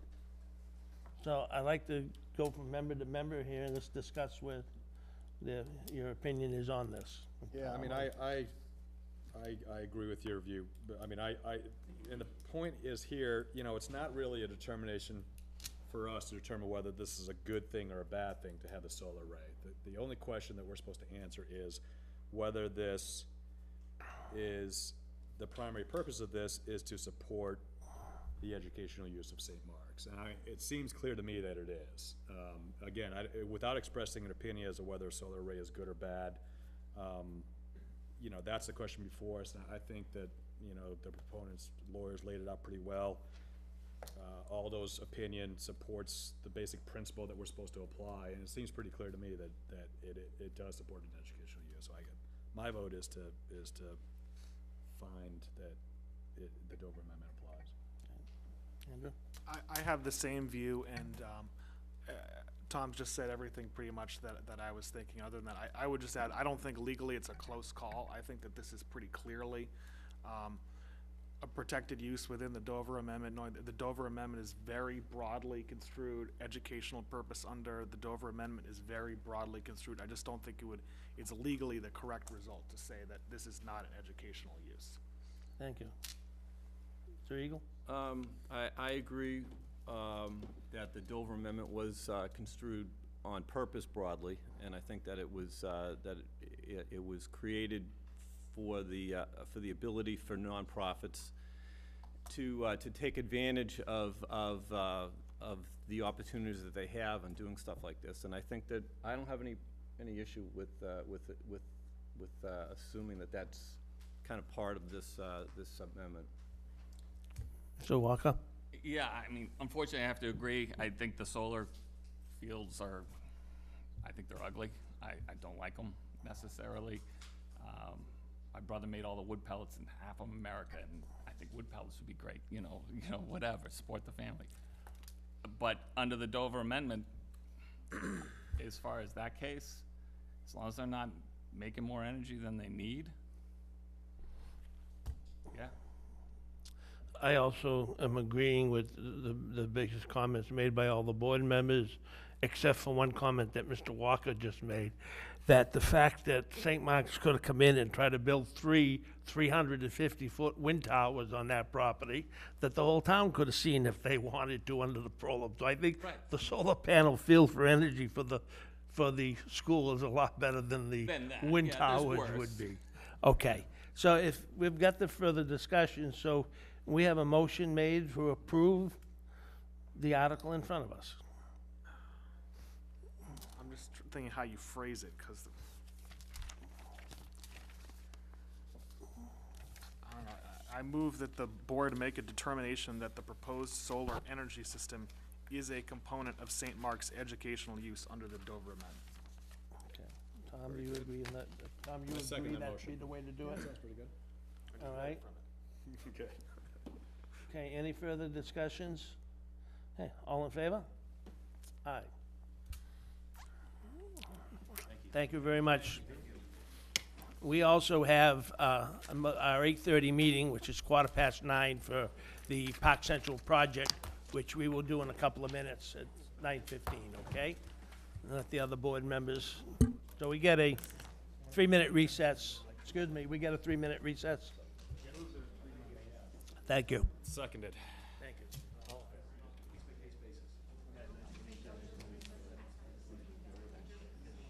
Yeah. Andrew did. Yes, yes.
Scott, you guys all set?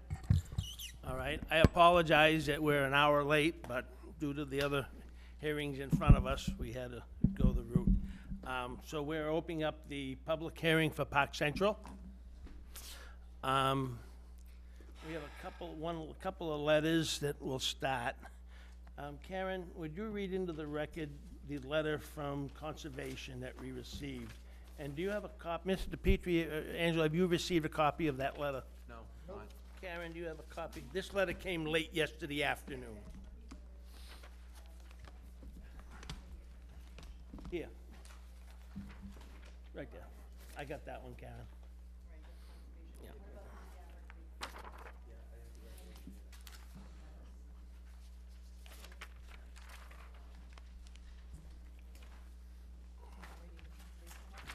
Yes.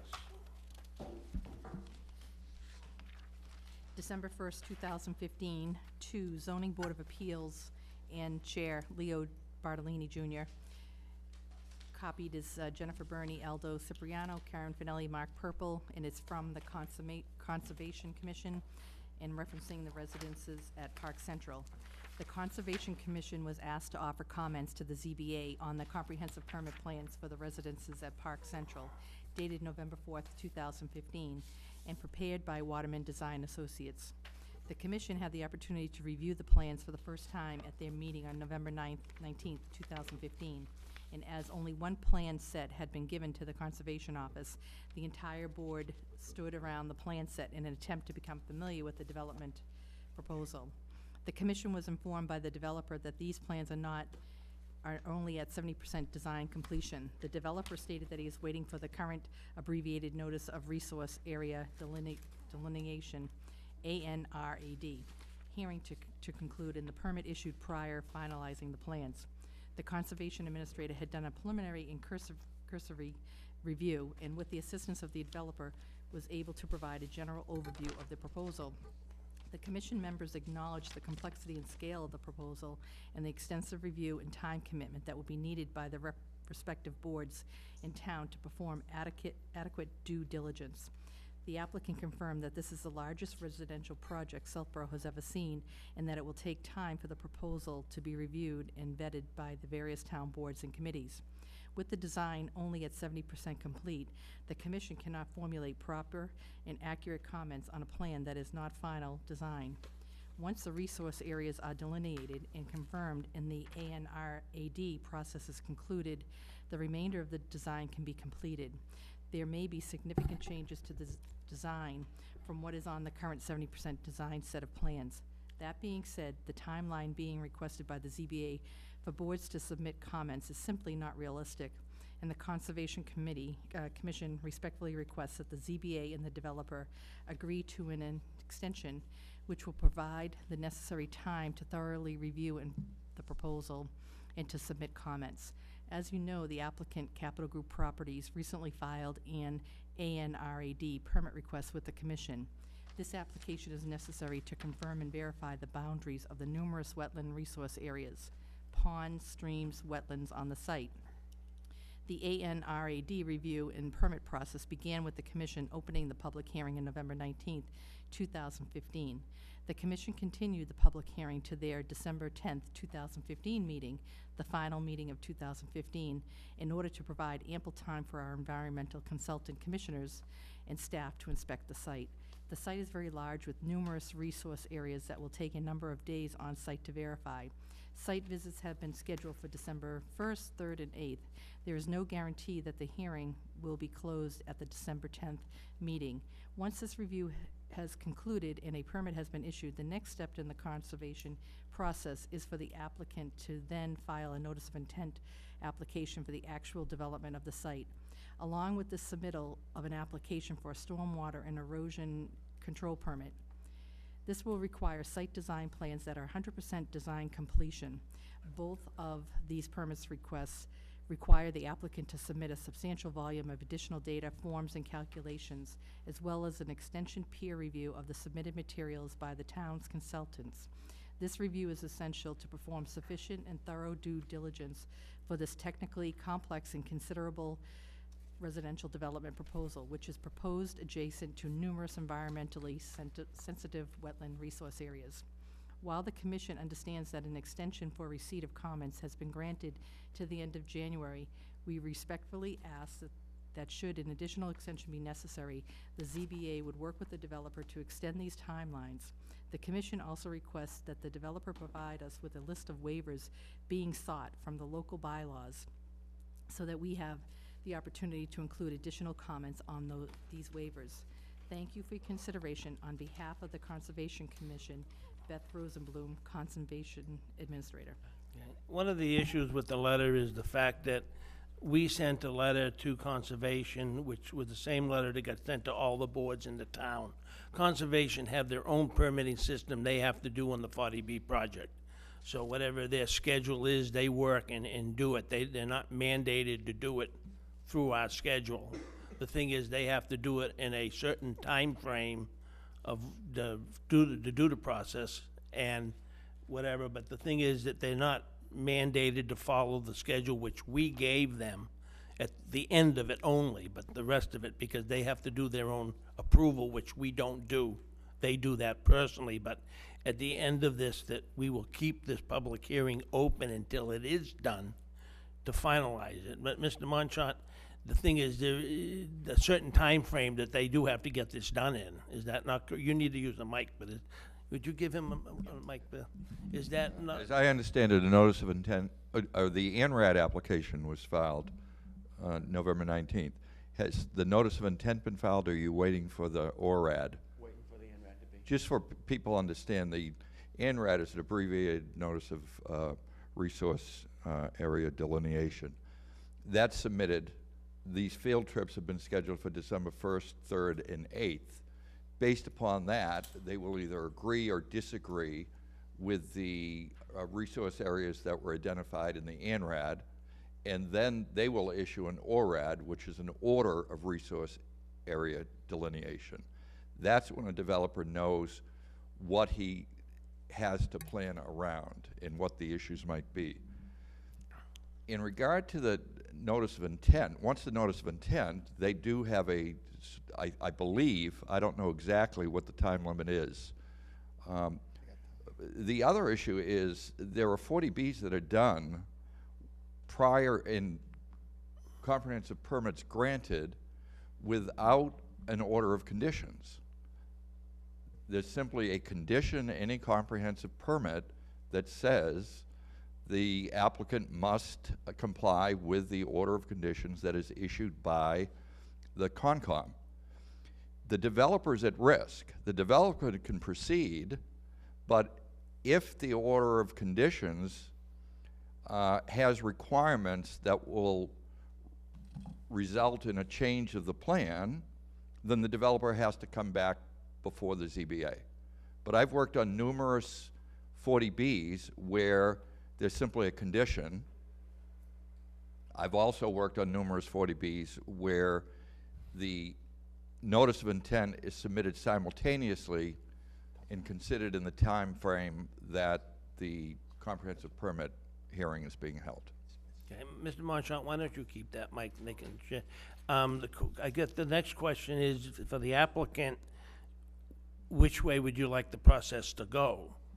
I think, as far as... Mr. Chairman, I think we'd like to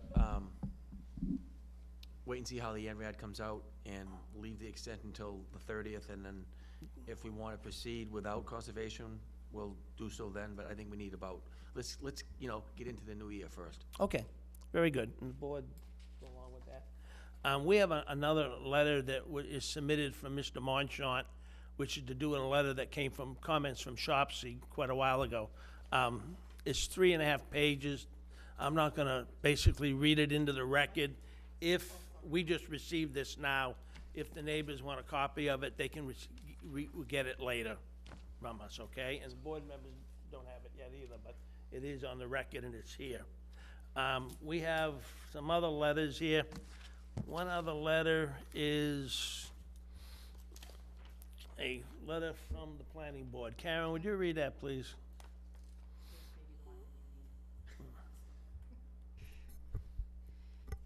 To November 23rd, 2015, referenced the residences at Park Central, William DePietri, Capital Group Properties. Dear Board/Committee members and department heads, recently, the Planning Board sent a letter to the ZBA expressing concern with the ZBA's request for comments by November 25th, 2015 on Park Central, which would not give boards or committees departments enough time to review and comment.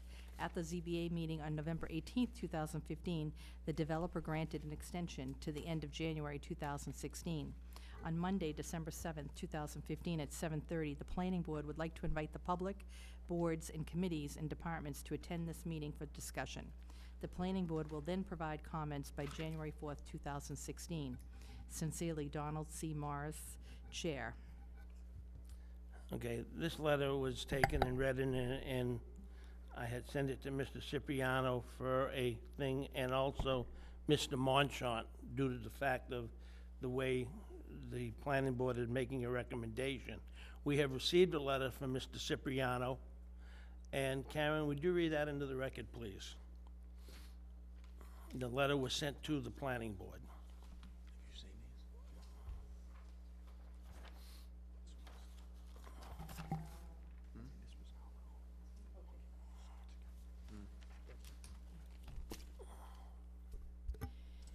December 2nd, 2015, Town of Southborough Planning Board, Donald Morris, Townhouse, reference Park Central, Chapter 40B project.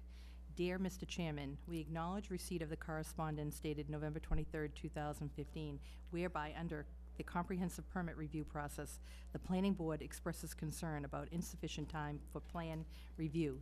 Subsequently, the ZBA granted additional time to the end of January as advised by this office.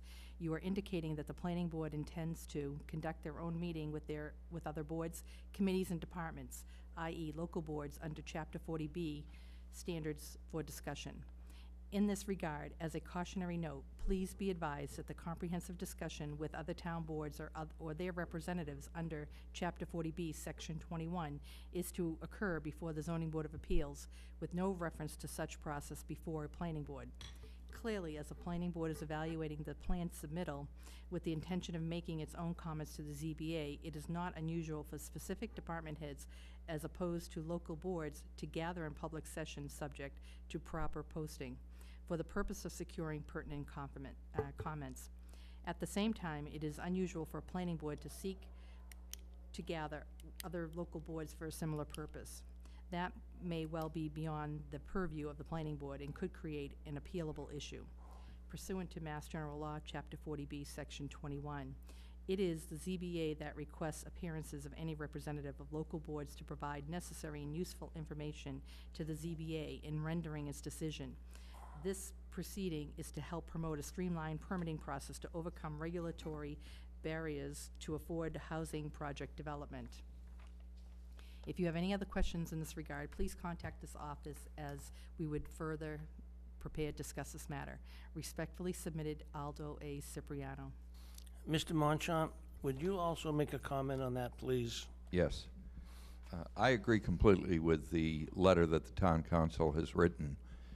My experience, and it's been experience on now 161 40Bs, is clearly the statute says that the ZBA is the special permit granting authority for comprehensive permits. The planning board is a local board, a local entity, and it has the same sort of right to submit comments as any other local board does. However, I've never seen a planning board take the initiative to organize a separate meeting on a 40B. I think that's very unusual and, at least in my mind, inappropriate. Okay, the question for the board is the fact that this came up is that I'd like to make a recommendation that we have a meeting next week on the 9th and ask any of the town boards if they would like to come to the meeting and ask any discussions. We've sent them letters to make replies to us, which most of them have done it. But just to clarify and make it maybe more comfortable, whatever, that we make a recommendation. On the 9th, you said? On the 9th, if they want to come and ask questions or whatever. And also, my other question would be that Mr.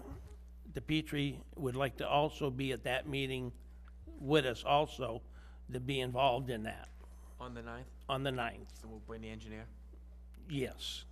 So if any questions, and the thing is, I mean, we gave them the request of sending us issues, but just to make it a little bit more presentational to them, that we do it this way and set the process up, and the board agrees to it. So at the end, we will continue and go forward with that, which will take care of that issue. I have a couple of other comments I want to make due to some issues that have come up. One of them is, when this project originally started, we had a different secretary here other than Karen. And the individual was new at what she did, and we have lost a lot of paperwork. And one of the major issues we lost were the traffic studies, which we have now received in the last few weeks, which I was told all the abutters were given, that wanted them, were given copies of them and everything, just so it knows. But that's the reason why 3 or 4 weeks ago, it wasn't available, because we didn't have it, but we did get them and got them, so you people have them. There was a few other little informational things that we were missing that was sort of, Karen is pretty well got together, and we're in force of going the right way with it. The other issue is that, and I know the abutters that were involved in a lot of this, that, you know, the planning board has made a statement that, you know, the zoning board pushing this issue so quick, where we just received the plan. Well, the plans that we received, we've had them for 1.5 years in front of us. The only difference between the plans we have now and the ones we had 1.5 years ago is the plans are presently certified. I have followed these plans very strictly and strongly, and there's no major changes in design except for the engineer stamped and signed the plans. So they're plans that we've seen and gone through, so they have been in front of us prior to this. The other issue is the fact that there was another comment made, and as a chairman of this board, I have also had a very strong experience with the town of Southborough. I spent 9 years on the planning board. I was one of the first members on Shopsy. I was involved when the town Shopsy written the regulations with the state on the 40B projects. I was also involved when we wrote the order and conditions and regulations of a 55 and over project. There was a statement made by an individual that the zoning board really didn't know, you know, the process of the planning board. Well, the board, and I've researched and studied it very well and been very good with the board. The other thing is, we hired the engineering company, which Mr. Petrie agreed, that is the same engineering company the town of Southborough has always used, which is Foster O'Neill. Under the 40B project, we could have sent it out for 3 individual bids and but we had asked Mr. DePietri in the beginning if he would agree to use Foster O'Neill and not get a bid, it's whatever they quoted us, which he agreed, which is the same company that would review this if it was a master plan for the planning board. So they make the same statements and comments. Right now, there's not too many things going on because there's some engineering drainage issues that are coming up with the conservation department, which will be done, and then that part of this process will then go forward. The other issue is we have, and Mr. DePietri, yes.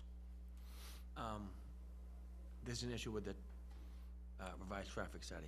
Say that again? I said there's an issue that we found with the revised traffic study, so we'd like to resubmit it on the 9th. We're gonna withdraw the traffic study that we handed in today, because we found a problem with it, and it's inconsistent from what our plans are.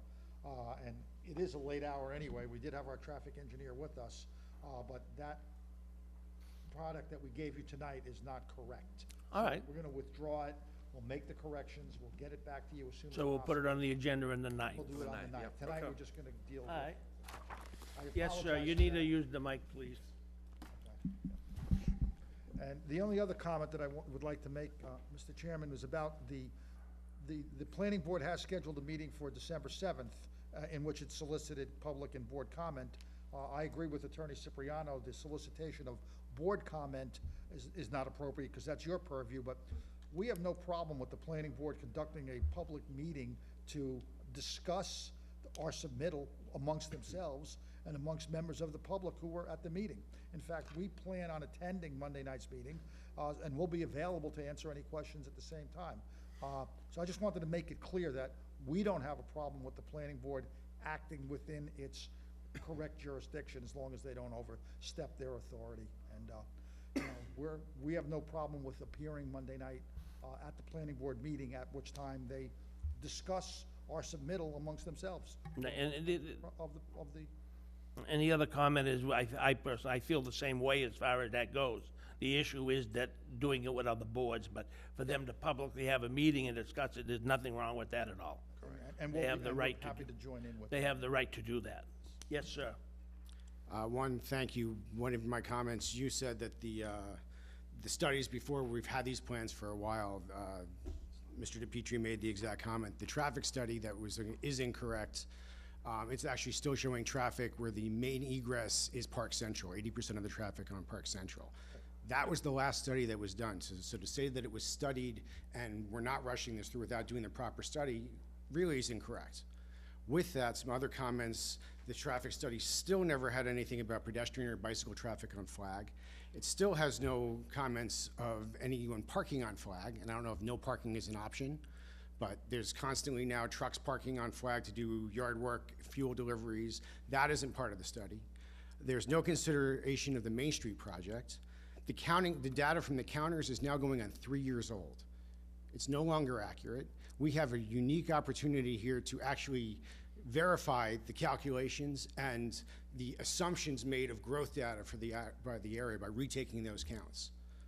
I suggest and I request that part of this traffic study that we're redoing does the recounters on the roads, counts what the traffic really is, and see what the assumptions were based back 3 years ago when they were compared to what's now, so to see what the real growth in the area is. I think we also need to study the fact that the state may close Flag Road, the entrance to Flag Road and Route 9. What happens when all this traffic goes down Flag Road? I'm going to correct you on that, sir. There is no anything, and I have talked to 2 state representatives, there is no issue in front of the state to close Flag Road Then I would any means at all. Then I would suggest that we get that in writing from MassDOT. The town planner has met with them at a committee meeting, We and have that's seen been nothing in this discussed and public been done. hearing, and there's nothing on the ZBA's record or anything with this 40B process where MassDOT accepted a letter where they denied to show up until a curb cut was called for. So MassDOT has not been a part of this process. No one has contacted MassDOT, and they've not been part of this process whatsoever. Yes, they have. Yes, they have. I'd love to see those records. I'll stop by the office and get them. They have not been Mr. to a Petrie, public can you meeting. explain some of that to him, please? We met with Mass Highway, Barry Lorian, and Town Planner, Mark Purple, and Karen Gallagher from the DPW, I'm gonna say probably 7 or 8 months ago. And this plan that we're looking at today with the, basically, the traffic going in and out of the new access road is what came out of that meeting with Mass Highway. They're well aware of the plans. I spoke with Barry Lorian several times, and I've never heard that they're gonna close Flag Road and Route 9, never. So I don't know where that's coming from. And the other issue Well, is... it's coming from simply that if they were gonna close Park Central and they wouldn't allow all this traffic down Park Central on the Flag, onto 9, from Flag is only 200 feet back. It's common sense to think that's the next challenge place as traffic goes up, that that's what they're gonna do. Well, I think rather than us try and guess what the traffic engineer is gonna discuss, I think we should save it till the 9th, because I think we're just wasting time. It's getting late at the night, and I think you should save your questions till the traffic guy's here, and I think a professional should answer it rather than us trying to do it. Okay. I think that'd be the, I agree. That's fair, with- but I would also urge this board to contact MassDOT directly and have them put a statement on the record that they will not close Flag Road.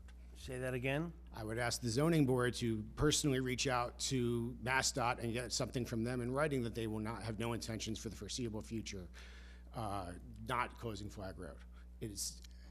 That would obviously have a major impact on our town. And I think it's in the zoning board's due diligence to make that assessment and find that out. Did the board have a problem with doing that? If the board would agree and give me permission, I will sit down with town council and review of what we should do of writing a letter to the Mass Housing on the request. I mean, there's been discussions on it. This is for Flag Road, not for Park Central. No, Flag Flag Road. Road. Okay. I mean, there's been discussions on it and everything, there's no, Yeah, whatever. I have no but it- problem. I don't have a problem you discussing it, I guess, but, I mean, if something is not currently planned to be closed, why should we be going out to get a letter stating that it's not gonna be closed? I don't, I mean, I agree Because for with the that. future of our I mean, town, you this could come is- up with anything to say. Well, I mean, obviously, if that 1,000 cars a day that was intended to go that way, all of a sudden goes the other way, it has a significant impact on our town. We need to be sure as a town that that's not gonna happen. But we have no indication that But there's it's no going to indication happen. it is happening. So, well, Do you need an I mean. I do, I need common sense. And to tell even me if that- you get the letter from the state, how long would it be good for? A year, 2 years? No, I Like, wanted, what, I wanted 5 in years? writing, the So they plan could- that They're we not have gonna, is they're to. not gonna They guarantee could say long today they're term. not gonna do it, and then tomorrow do it. Well, that's why I wanted it in Excuse me. writing. The plans, this Guys, plan says One at a 2023. time. I'm not disagreeing with you, but one at a time.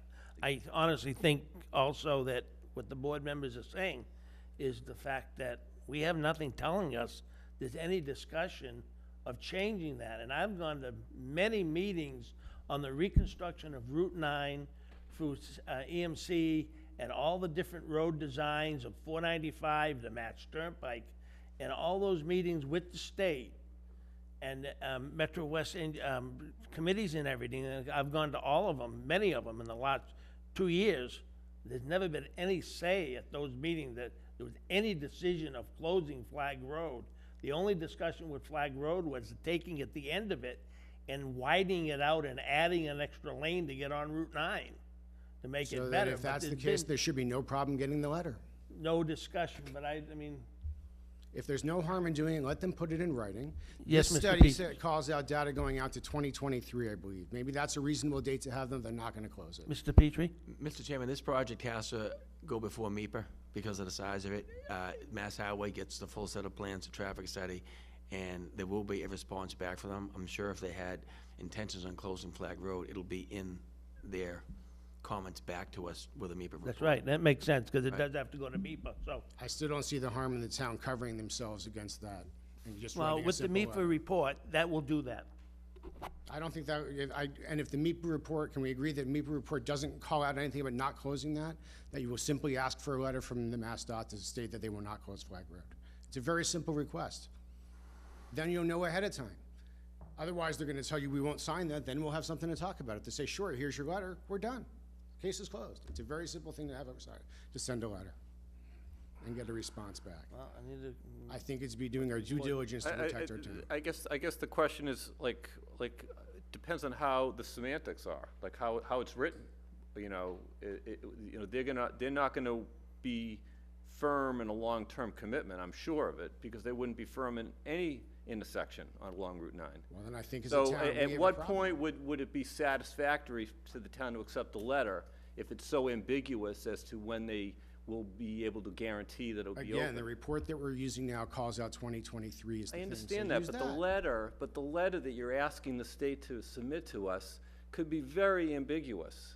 It could be very like, there's nothing concrete that we can force them to put in that letter.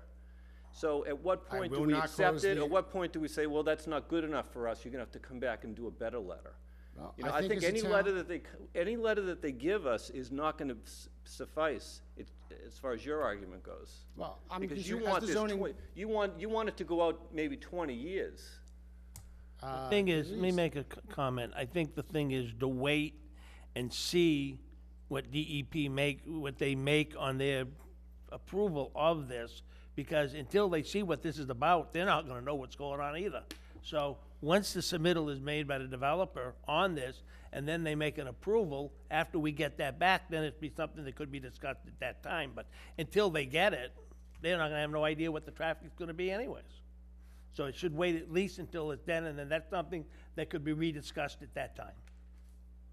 That would make it proper. I just hope that's not too late. Well, the thing about it is, we could do it now, but they don't know what the traffic is or anything, so, I mean, you know what I mean? All right. Like I said, I just hope it's not too late. Can I ask one more question? By the way, I thank you for agreeing to have a joint meeting with the planning board. Mr. Mancha, the question's actually for you. I'm confused, and I just want some clarification. There's two projects here. There's a 40B, and there's a general project that goes to town. Doesn't the planning board not have jurisdiction over that project, and shouldn't they have a right to look at that? The planning board has limited review of the 40A project based upon the use variance decision that was granted by the ZBA. And that explained what areas the planning board would focus on. Can you explain And that to me? that's a That makes no 40A. sense, because if a 40A is no longer a state-run project, it's just a standard project, correct? So shouldn't the town? Well, you be have to planning- look at that use variance. And again, I'm an advisor to the board on the 40B development. And I helped facilitate the discussion between the developer and the neighbors, which resulted in what I think is a good compromise, which moved the higher density buildings away from the residential neighborhood and moved the lower density for sale development adjacent to the neighborhood. I was not involved with the use variance, but I've read it. I don't have a copy, but it talks about the areas that the planning board will review. I'm not sure if there's a copy of that. Right, there are three conditions under the planning board. The issue with that, which was done under the use variance, was the issue of the roadways are under the 40B. The driveways are under. So we gave the planning board the issue of doing landscaping on the use variance property, site lighting, sidewalks, and parking and technically safety on that. But the main roadways are all under the 40B. The drainage, the water, the sewerage is all through the 40B, which has to be approved under the 40B project. I understand that, and we've lost the process of the planning board, it sounds like, which I'm encouraged by the meeting. Say that again? It sounds like we've lost some of the planning board's functionality on that 40A section, so I'm encouraged by the meeting you're proposing for next week. I just want to make sure the planning board has the proper time and the proper say in how that goes through. And Mr. Moncha, I do agree with you that the compromise. I don't understand what you mean by the next meeting, sir. You just said that you would propose a meeting for next week where you were inviting the planning board here to discuss the project. No, that was not. The comment was that we were inviting all the public boards to come.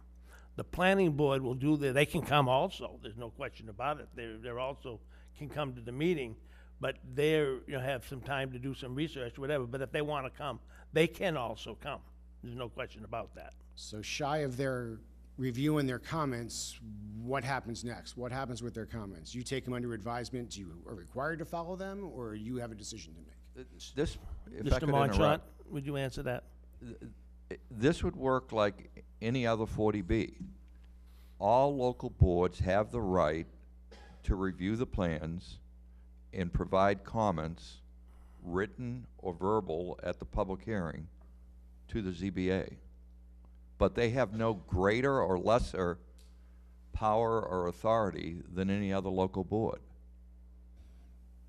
Planning boards have no formal role in a 40B process. But they do in a 40A.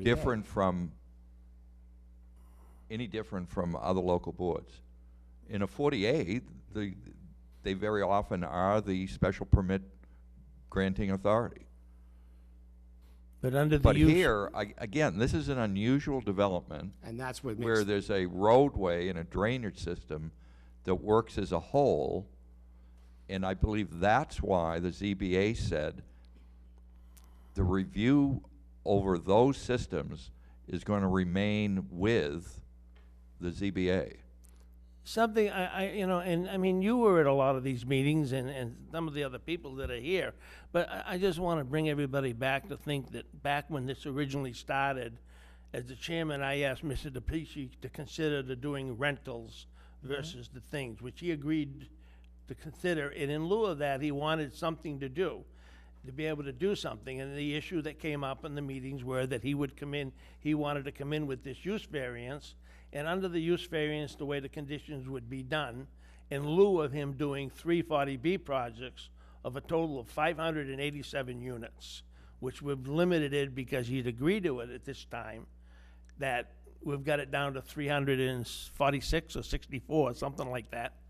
And the thing is about it that one of the issues which one of the attorneys that represented some of the neighbors brought up, that these conditions would be going under with the zoning board also. And that's one of the reasons it came up, so it's that way. Plus, we have the experience of the review of that because the consultants, which is the town, Foster O'Neill, which are the same people that would be doing the same thing for the planning board, are doing it for us under that. But we did give them the right to review for site plan, landscape, you know, the landscaping, the sidewalks, the lighting, and the technical, you know, those issues on the internal site. But the rest of it is all under the 40B because the 40B site, number one, is going to be built first, and the roadways and everything are going to be done, and those are the access to driveways for the other project. And I understand that part of it, and please don't get me wrong, I like this compromise. I'm for it. I'm still concerned about the traffic. I don't think it's been flushed out, and I think that's been proven by we haven't done the homework yet. I'm just want to make sure we have the true due process that the town and the residents are supposed to get to the people who are tasked with reviewing that, being the planning board, are getting the proper attention to it and have the correct, and have an answer to answer and make comments and actually have. Yeah, the issue was that I was going to, because we were given copies of this study, was going to hand it out to the board, the planning board tomorrow. But due to the fact that it's not proper, I'm going to hold it until I'm not we just meet. talking traffic, I'm talking density, everything. I wanna They make sure have all that. Okay. And the thing is, they've had that for a year and a half. I guess the question is town what happens planner- from their comments and where does it go from there? No, see, the town planner was involved with Mr. DePietri on the construction design of the use variance units and the way it was all done. It was done that way through the town planner. And they were in, you know, she was involved in all that work, which was done. The other information they've been given, but whether or not, I mean, I have a personal issue that it's been 5 weeks since they've got it, and they've not even had a meeting yet. So it just, and we have a time frame, which Mr. Monchant would consider, that we have to go by also, which we're trying to, you know, get everything out publicly that we can and properly get it all done and do it. But the information, as you said in your traffic, I mean, we did, at the last meeting, told you we'd bring it tonight, which they did do. To do the technical issue came up. And I'm fine with that. Again, I would ask. As soon as they get it to us, I will have Karen let you know what we've got, so you'll be able to get a copy of it. Hopefully, we'll have that before the 9th, or are you gonna submit it on the 9th? No, you'll have it definitely before the 9th. Okay, and then we'll, you know, get that, so you can get a chance to look at it. And I would just ask that my other comments be considered, the redoing of the actual traffic itself, get the markers back, the counters back out. There's still no comments on bicycle or pedestrian traffic, and still studying the other conditions that I mentioned Those things, before, at the next meeting on the 9th, you can bring up to the traffic study people and ask them, and that would help with the answers for you. And then we'd go forward with, depending what those answers are. And will the town's reviewer be here as well? Say that again? Will the reviewer for the town be here, Foster and? No, they, not right at the moment. I've talked to Daniel O'Neill from Foster O'Neill, due to the fact that the engineering drawing is at 70%, and they've reviewed it pretty well to that point, and they have been talking to Mr. Petrie's engineering consultant, that until they get a little further into conservation and they get more information on the drawing to review it. But right now, they've reviewed basically. What about on the traffic side? I'm more concerned about them seeing the new traffic study. No, they don't do the traffic.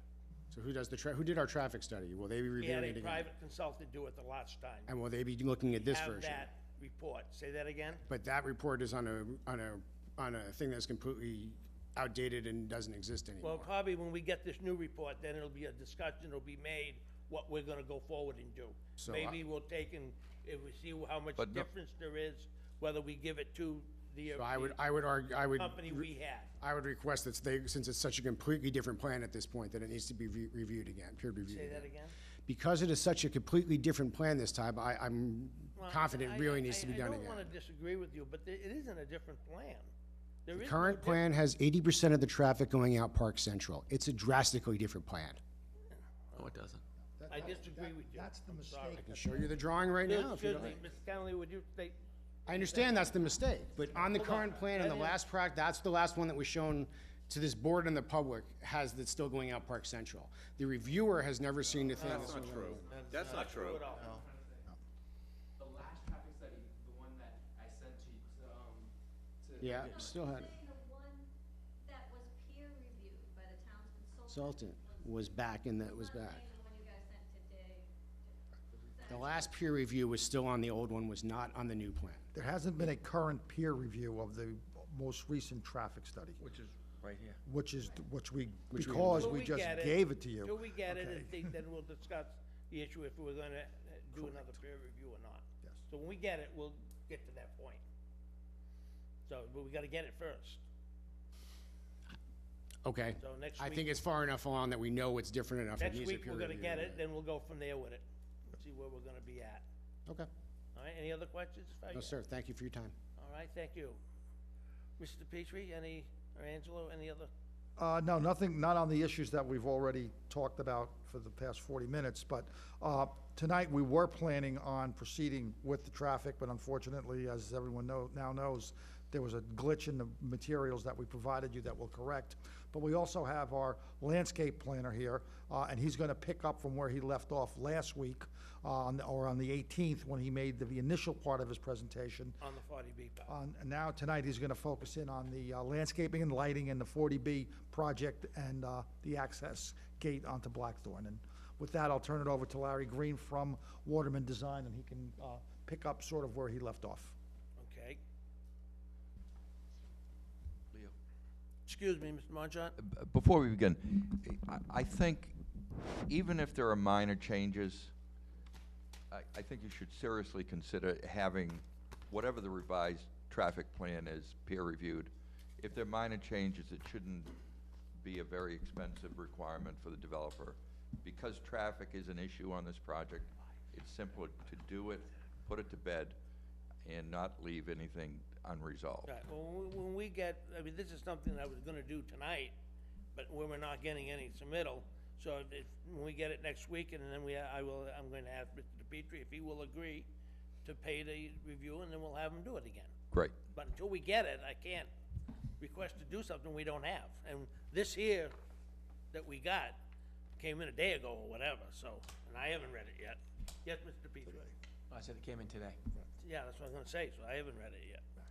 So at the next meeting, that'll be the discussion, and like you say, we'll talk about the peer review, and hopefully Mr. Petrie will agree to pay for it and do it. But I think it's the right thing to be done. Yes, sir. Larry Green, Waterman Design. I'm just gonna, Mr. Chairman, I'm just gonna approach the board.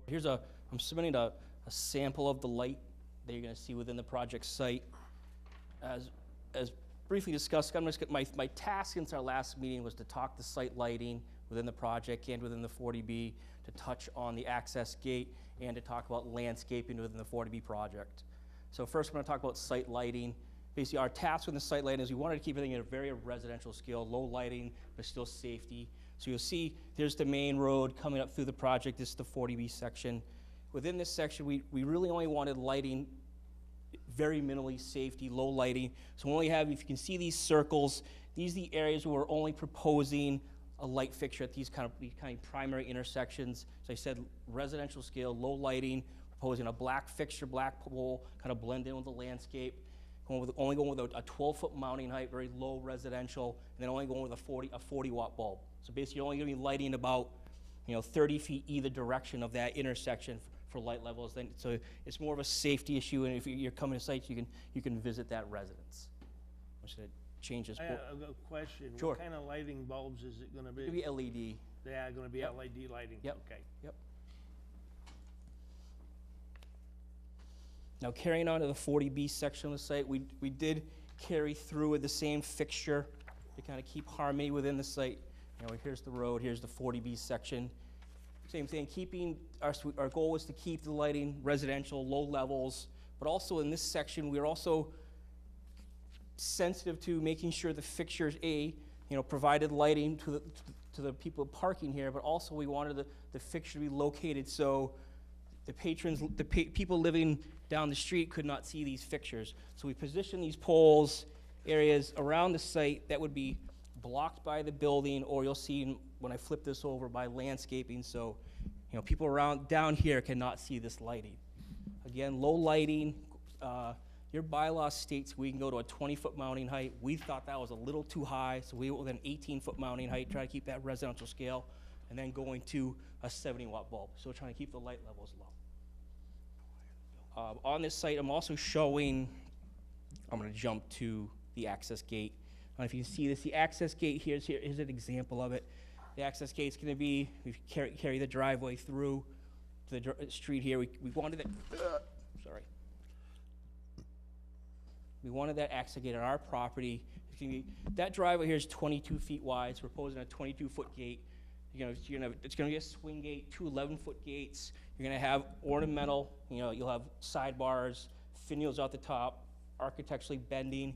That'll tie to probably a 3x3 stone column connected in this way, and then to kind of aid in scale and having that blend into the landscape, proposing probably 4 to 6 foot long wing walls, stone wing walls that'll blend into the landscape. So that's kind of the access gate sitting here. So we're still, per the fire chief letter, we're still working out if it's going to be, if it's going to be a keypad or a swipe or a remote control, but it is going to be electric controlled. Those are gonna be gates to get into the 40B? That's to get out, right? Emergency gate. Emergency out access only. Emergency access? Correct. Yeah, but they're not going to be electric gates.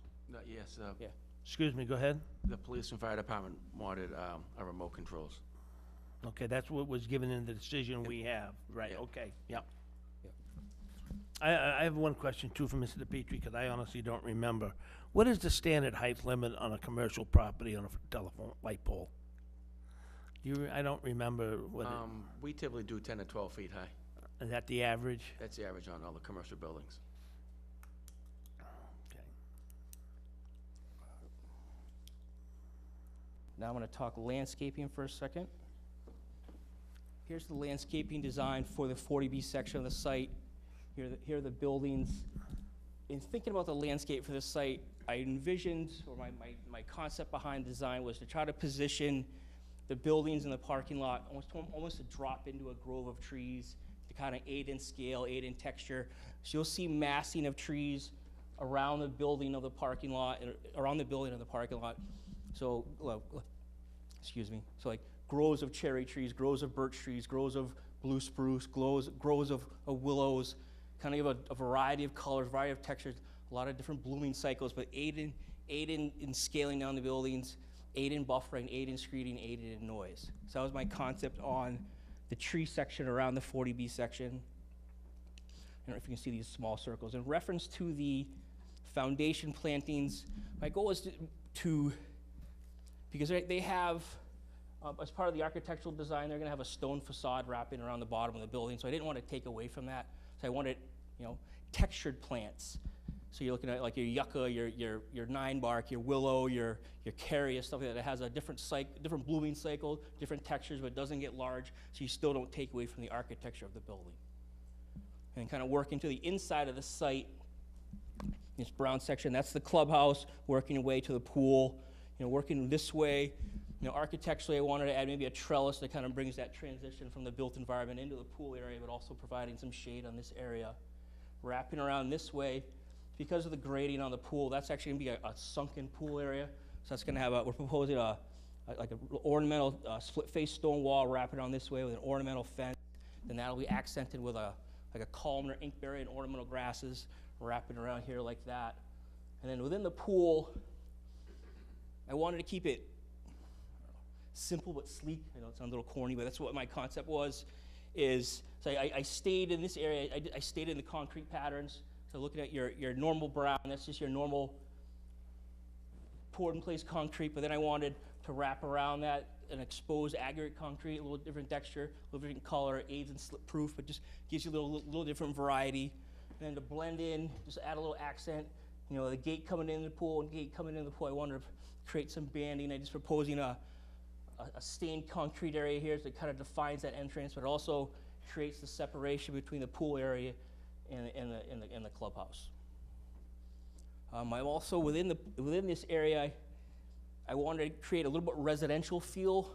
So I also, in a couple of very select areas, I wanted to almost try to symbolize a front yardish kind of thing. So in a few areas, I had just a single 8-foot section of fence just to create some architecture within the landscape, but to try to symbolize like a front yard.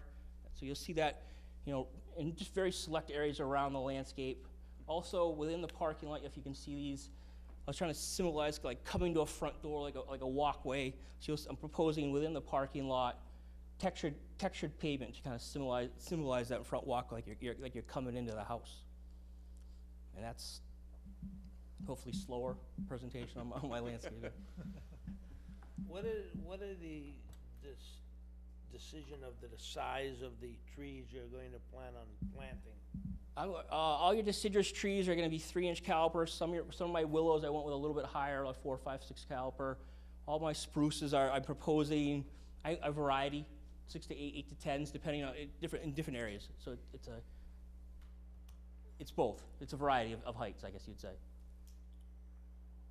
But nothing small, I guess is the question. And any questions for the board as far as that goes right now? I just have a couple questions. So we talked about the height of those trees. So on the left-hand side of that, the side closest to 495. Yep. Like what's, I don't know if you know the elevation between what 495 is and what the property is right there. Like will there be any natural trees that are going to be kept in that?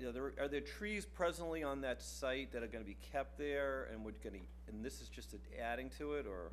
Yeah, this is the sideline of the pavement of 495, and this is the property line. So there's still a big buffer all along 495 here. The elevation of the right-of-way is about 430, and this building is down at 420. So there's a big grade drop from here to here. So we're keeping that with some retaining walls along the edge, and this will be a slope coming down, and Larry has that slope planted. And then the garages break up. What is the also. distance The distance from? from the trees to 495? It's a good question. Is that really? 130 feet, 140 feet?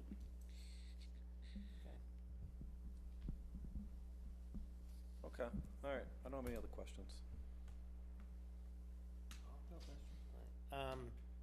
When do we get into the thing that we're gonna get, some kind of a thing on writing, just that we put it in the decision on what the planning and stuff will be, just so it It'll goes under be, the decision? if it's not on that plan, there will be an actual plant list that calls out the species, the quantity, and the size. The thing that I would like to see happen in something that it should start, as we're going on, is just the things like this, we get indecisions written. So as we're going forward with this process, we can start writing our conditions and decisions on this project. So when we're done with it, we don't have to write 100 different No, right. conditions or decisions at one time. That as we go through landscaping, we take care of it and different processes as we go forward. I mean, I think our goal, Mr. Chairman, would be to put as much information on the plans as possible, so we can just reference the plans. I'm not saying we not put it in the decision, but I think stuff like that, I'd rather see on the plans and just reference the plans in the decision. Whatever, just as long as it's properly put somewhere. Yep. That's the major issue. But by the way, where is the HVAC on this? Are you hiding this with shrubbery, or is all the HVAC system for these two Chillers, buildings? are they roof mounted? Is this roof mounted, or are they? No, they're through the wall. Okay, so there won't be any screening that's gonna be needed or anything? No. And how about transformers or anything like that? I mean, there'll be probably one transformer from a utility company, but we don't have that design yet. But I mean, it's, it'll be low and it'll be landscaped around it. Okay. Will the utilities be underground? Yes. Right? Yep. Yeah, no poles or anything. Excuse me, would you let him use that mic, please? Howard Rose, 2 Bantry again. 2 quick questions. By the way, I like the plans, very nice. The gate onto Bantry, I'm assuming, swings into the property? If it's a swing gate? And you mentioned it was all LED lighting. What's the color temperature? Are you doing something warm at 2700? Are you going industrial at 55, or? It'll probably be 3,500. Okay, thank you. And Mr. Green, as he said, the gates are what was recommended through the police and fire. As far as the design, the way they wanted them done. Okay. Any other further comments on this, what was in? We talked a little bit last week on the last meeting at the landscaping going down the road. So there's some stuff to take and clarify when we go to finish on that too, as we go along. I think what we'll end up doing is now that if the board doesn't have any other comments or any change they wanna make, we're gonna make a master landscape plan, which will incorporate everything. Okay. And my major issue is as long as the neighbors Yep. that are abutting this, are gonna look, are being satisfied with what's being done for landscaping, that we, as we go forward, so they'll be, happy with that.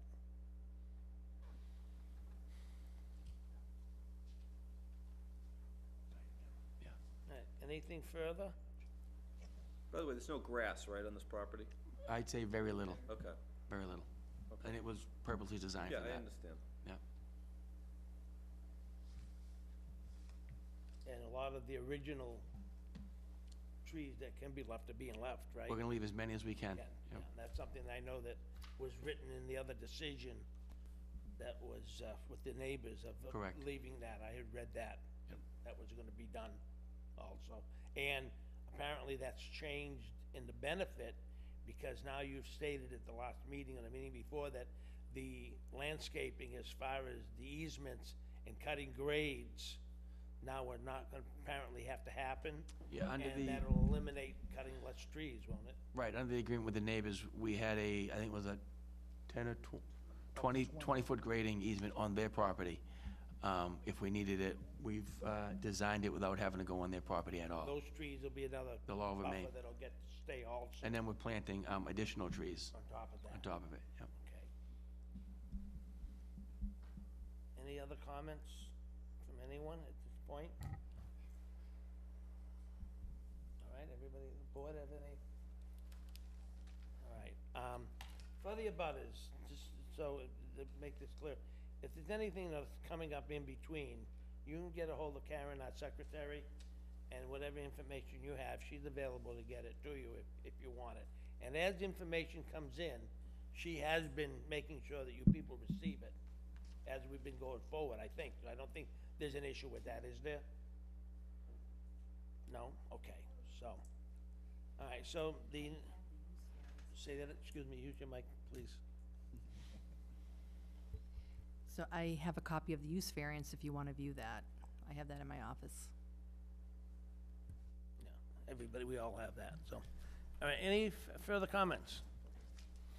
Mr. Monchant, do you have anything else? No. For tonight? Okay, the next thing is that we continue the hearing until The 9th. 7 o'clock at 9 o'clock. Nope, on the 9th. Excuse me, I'll what? make a motion to continue the public hearing to December 9th at 7 o'clock. Okay, all right. Karen, are we available here? Well, that's a Wednesday, we should be, right? I would think so. I originally had it penciled in, and then we decided not to, so We should be, all right, okay. So we'll make a motion to continue the public hearing until the 9th at 7 o'clock. And the discussion will be, traffic will be the major discussion that night. Yep. And any other, Well, I mean, I was gonna bring the engineer, how about the landscape architect? yeah, Bring him I to, think that would be Okay. something to, so I mean, the thing about the landscaping is, and I think Mr. Monchant would agree, it's something we can get cleaned up and, I think we'll put it all on one plan for that And meeting. Mr. and I That'd be think, good. being the engineer and the landscape engineering, due to the fact that there may be other boards that are going to come with us that night, problem. they would be here to answer those questions for them. Okay. So I think that would be the right way to go. But in regard to landscaping, Mr. DePietri said what I would have said. On that plan, it should have the species, the quantities, and the sizes. Yeah. So And that'll some, be, a we'll few get to that. planting details. Right, and the Okay. spacing. So Lee, I have a Yep. question. Are we meeting on the 8th as well as December 9th? Yes. Okay, just want to make sure. We have the first meeting on the 8th, which you weren't here, which is going to be for the continuance on Faith School. Oh, no, We had to continue that tonight because the lawyer couldn't show up for a personal issue.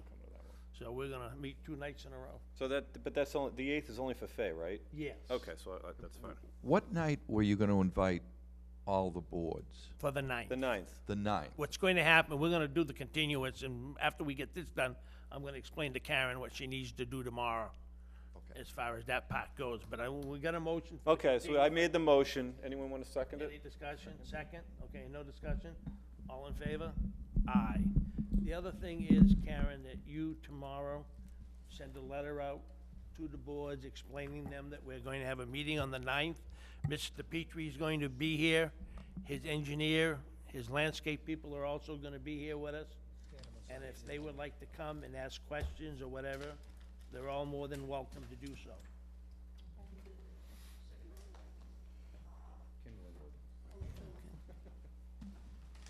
Okay, I'd like to make a motion that we adjourn. I'll second that motion. All in favor? Aye. Good night. Thank you, everyone, again.